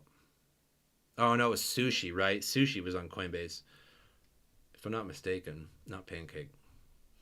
But yeah, so wrapped BNB. So you have to use wrapped BNB, but or well, yeah, you can send around wrapped BNB, but you can use BNB too. So it's a centralized blockchain, but it's pretty good if you can get past that. Like if you trade on like Coinbase or Binance or something like that, you're certainly already past that because you're already trading on a centralized system anyway. It's just I think like the term centralization has been like really bastardized in the crypto world because we're all about decentralization, and that's good. Like for sure, like decentralization kicks ass, but like centralization is not as bad as the crypto world thinks it is.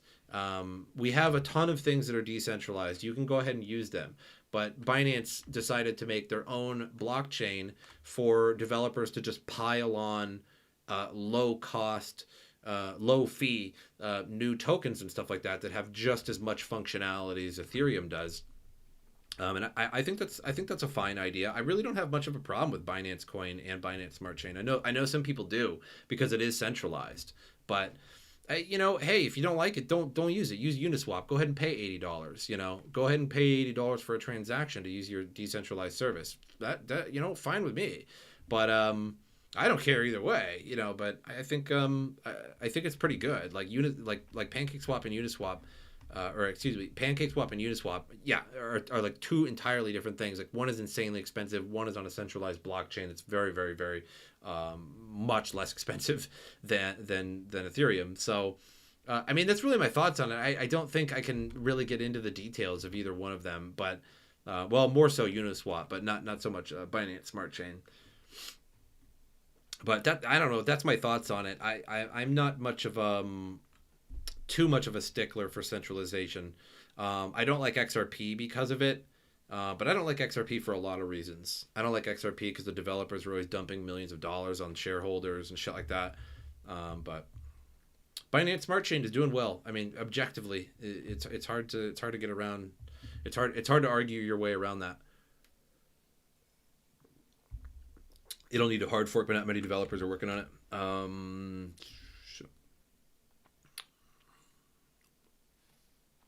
Oh yeah, if it's just quick buys from many people, it'll get somewhere. I don't see it at $1 though, unless big players also buy in. I think it could go to $1. I think Dogecoin could go to $1, but what I'm saying is, I think everybody gets it by now, but like what I'm saying is that the higher it goes, the more that 10,000 Doge per minute, it starts to get exponential.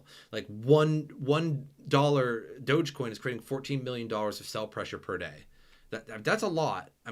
That's a lot. That's more than Bitcoin is producing. Like the amount of buyers coming into Bitcoin is far more than the amount that the amount that you could sell per day of Bitcoin. I know like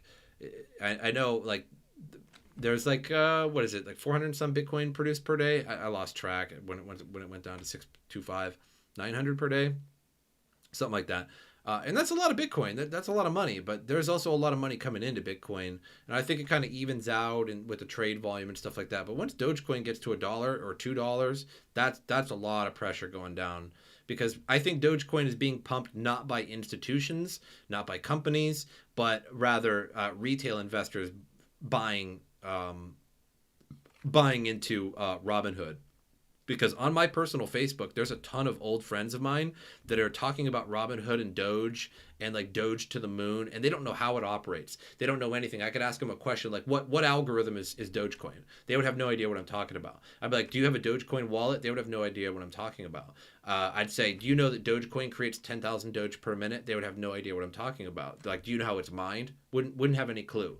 They've only ever put money onto Robinhood and then click the buy button. They've never had to send Bitcoin to an exchange and then buy Bitcoin or buy Doge for Bitcoin or something like that.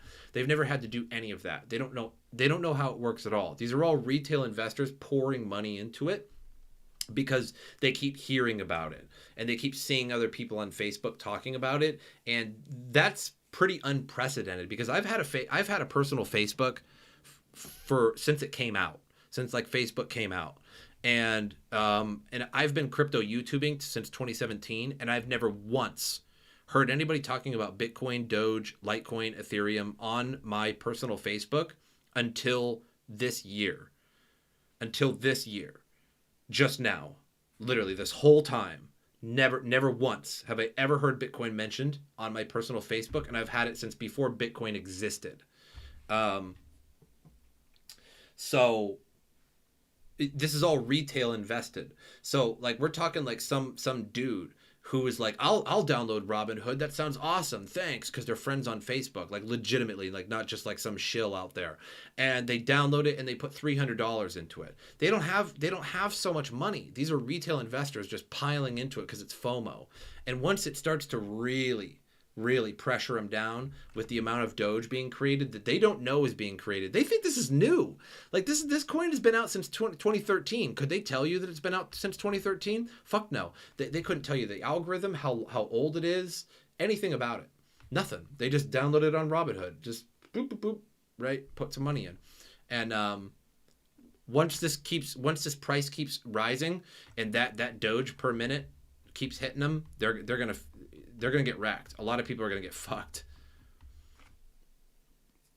$1 Doge. Yeah, like if you put in $20 years ago, sure, you have a ton of money. But if Dogecoin is Dogecoin was at 45, 46 cents just a couple weeks ago or something like that. So if you bought at 46 cents, when it goes to $1, that's still not a lot of money. And it's not going to last. There's no way it can last because once it's at $1, that 10,000 Doge per minute. Chaz Evans, nerd, welcome to the nerd zone, Chaz. Too much pressure, not enough dollar printers in the world. Sucko, which stablecoin is better and you trust most? I like USDC. I try to trade USDC when I'm on KuCoin. I like to trade on KuCoin.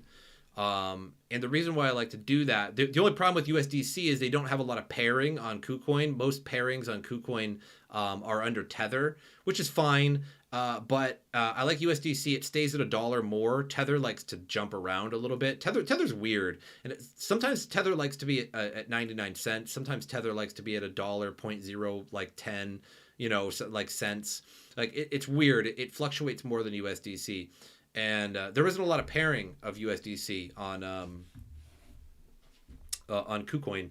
So when I can, though, with like Ethereum or Litecoin or Bitcoin, I like it because when I want to cash out, I can send any pairing I want to Coinbase because Coinbase uses USDC. They don't use Tether. So if I'm trading Tether to Bitcoin, I actually have to end on Bitcoin and then send the Bitcoin to Coinbase and then cash out money to my bank account or something like that, right? So that's why I like USDC, because if I'm trading Bitcoin USDC, it doesn't matter which one I'm on at the time. Like if I had just sold Bitcoin to USDC, I can send the USDC to Coinbase, or I could send the Bitcoin. It doesn't matter which phase that I'm on, whereas Tether, I have to end on a coin that is accepted by Coinbase because they don't accept Tether.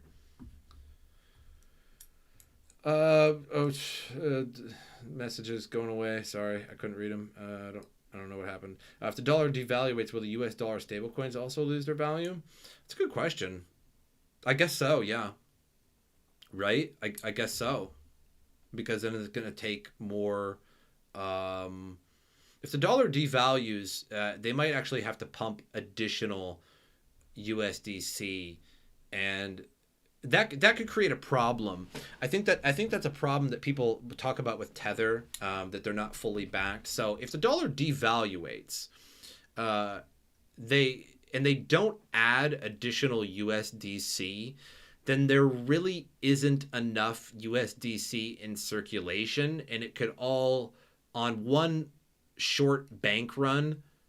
If people all wanted to cash out, it wouldn't be possible.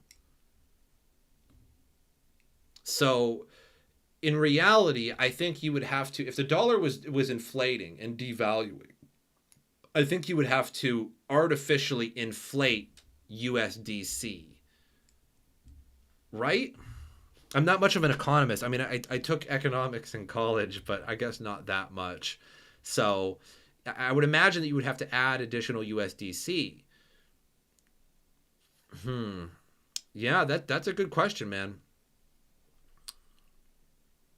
You might not have to add or subtract any at all. Like if the dollar devaluated, it wouldn't buy as many USDC. So yeah, you'd have to artificially inflate USDC, I think. Because if the dollar is devaluating, that's because of inflation. So like if they print $1 trillion, effectively that $1 trillion that goes in, however much of that $1 trillion that would go into the crypto ecosystem, you would have to create that many USDC. It's stable. It's stable in the sense of a dollar, but they would have to, I'm not sure. I don't think you might not have to do much of anything, because like if the government is printing more money and it's devaluing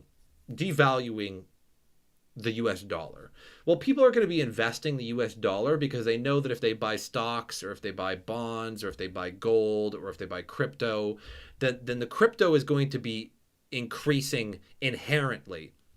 Because if Bitcoin is worth $50,000, it takes 50,000 US dollars to buy one Bitcoin, right?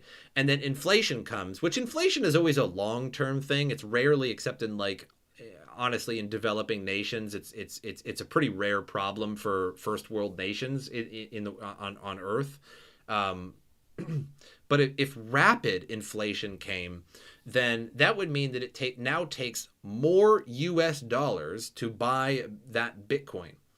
So Bitcoin is essentially going to be now worth $60,000 because it now takes 60,000 US dollars to buy the Bitcoin that used to be $50,000 but is now $60,000. Well, that's significant inflation. It's probably on a much smaller micro scale than that, but I'm just exaggerating it, I suppose, for I guess better understanding. And the money that is going into Bitcoin is producing additional USDC. So I think it's just fine, actually. I think really USD, it's just a copy of the dollar, no matter the value of the dollar. Yeah, so like if I put money on an exchange, $100, they can create 100 USDC. Like when we buy USDC, they just take the money from the exchange and they're just like, okay, we're printing more. So the money is there. So like if I put $100 onto an exchange with USDC, they can effectively print another 100 USDC if they want to take my money for it and back it, right? If they want to take my $100 and say, okay, we put this in the vault or whatever the fuck they do with it, and we're producing 100 more USDC, I think that's fine. And if the government is producing more money and thus inflating its price and devaluing it, then more of that money is going to the American people or to the world, and it's worth less. So now instead of depositing $100, I can deposit 200. So they just produce 200 USDC. So it's the same value, but yeah, like it's still going to, inflation is still going to affect Bitcoin in the fact that it's going to take more USDC or more US dollars to buy one Bitcoin. So regardless of its inflating, they still can't create USDC unless you put US dollars on the exchange so that they can put it in the vault and then create more. if you want to believe that they're doing it properly, which I think USDC actually is audited. Tether, not so much. So I kind of like USDC better, but I'm sure it's still the devil. Like, I mean, don't get me wrong. It's not like I'm like touting it, as something amazing. USDC would just be the value of a dollar. It's kind of like pegging it to the crypto scene rather than the value of things you could buy with it. Yeah, so you would, more Americans would have more American dollars, and then when you put money on an exchange, it's just going to produce additional USDC. So yeah, I think it's totally fine. Like I don't think it. Yeah, USD stable coins would kind of also lose their value, but they're still considered a dollar. But it's going to take more dollars to buy a Bitcoin. So yeah, I don't think there's a problem with that economically. It all kind of works out.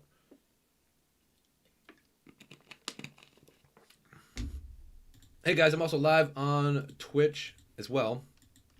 Give me a follow if you have a Twitch. Sometimes I play games on Twitch just exclusively from YouTube. So if you want to watch, just give me a follow on there and turn on the notifications. And whenever I go live, you're going to find out.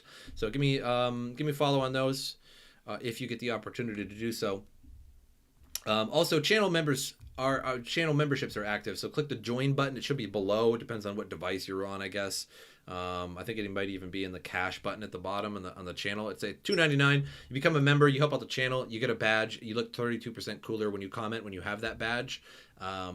So fair enough. That's your choice. It also helps the channel. So, but I think I'm gonna get out of here, guys. I've been live for I think like 3 hours now. Yeah, 3 hours. And I believe it's 96 degrees in my room here. So I'm sweating something fierce. It's like a sauna in here, and I can't wait to get outside. All right. But I appreciate you guys coming. So give me a follow on Twitch. Give me a follow on here too. If you're not already subscribed to the channel, hit that subscribe button. I appreciate it. And I'm always making content, usually daily or semi-daily videos. Whenever there's good news, I post it to YouTube, so you get the best news that I find. So I basically go through all of the crypto news websites, channels, etc., and I gather all the best news. I throw out all that crap that you don't want, all that stupid TA that says Bitcoin could be some ridiculous price, even though it doesn't matter. And I give you the news that's actually going to change the market a little bit. I'll show you guys that usually every day. But that's all I have for you guys. I appreciate you showing up. I appreciate any donations. Thanks, Meep, for your 1,000 bits. Thanks for the few super chats. I think we got a few of them here. Let's call them out. So GHD with a $10 super chat, and Kelly with a $5 super chat. So I appreciate that. Metal Demas, thanks for following. Vitaly Deadling, thanks for following on Twitch as well. So I appreciate that too, because when you watch me on Twitch, it sort of raises up, because like the way Twitch works is that in the category that I'm streaming in, it like raises me up the more people that are watching, and that sort of helps out. So there's a lot of ways you can help out the channel too. Just make sure you guys always like the videos. That actually really does raise the video in the algorithm. Sharing is one of the best things you can do too. Like if you don't have any money, if you don't want to like donate or anything like that, totally fine. Just share it. Share it to your social media, your Facebook, if anybody even still has it anymore, wherever, right? Just share it wherever, because that disseminates it to potentially hundreds of people. That's amazing. And then just give me follows and stuff like that. But I appreciate you guys. You have a smooth delivery, unlike Taylor Swift's. Yeah, boy. Let her buddy like. Yeah, I appreciate you guys liking and stuff. I'm going to be out of here. I might stream tomorrow night. I usually do it like on Fridays or Saturdays. I think there's going to be a schedule change for me in the future. And it's going to be a little bit easier for me to stream like Friday night and Saturday night, where I can talk to you guys. And sometimes I have guests on. And one of these days I kind of want to get some random chatters from the chat into Discord, so we can actually have a conversation back and forth about like coins or the crypto world or something like that. So it's not just me talking and responding, but rather we can actually have a conversation, and that would be pretty cool if we could get maybe like a couple people at a time or something like that, so it's not too chaotic. But I appreciate you guys. There'll be a video probably tomorrow as well, but I'll catch you later.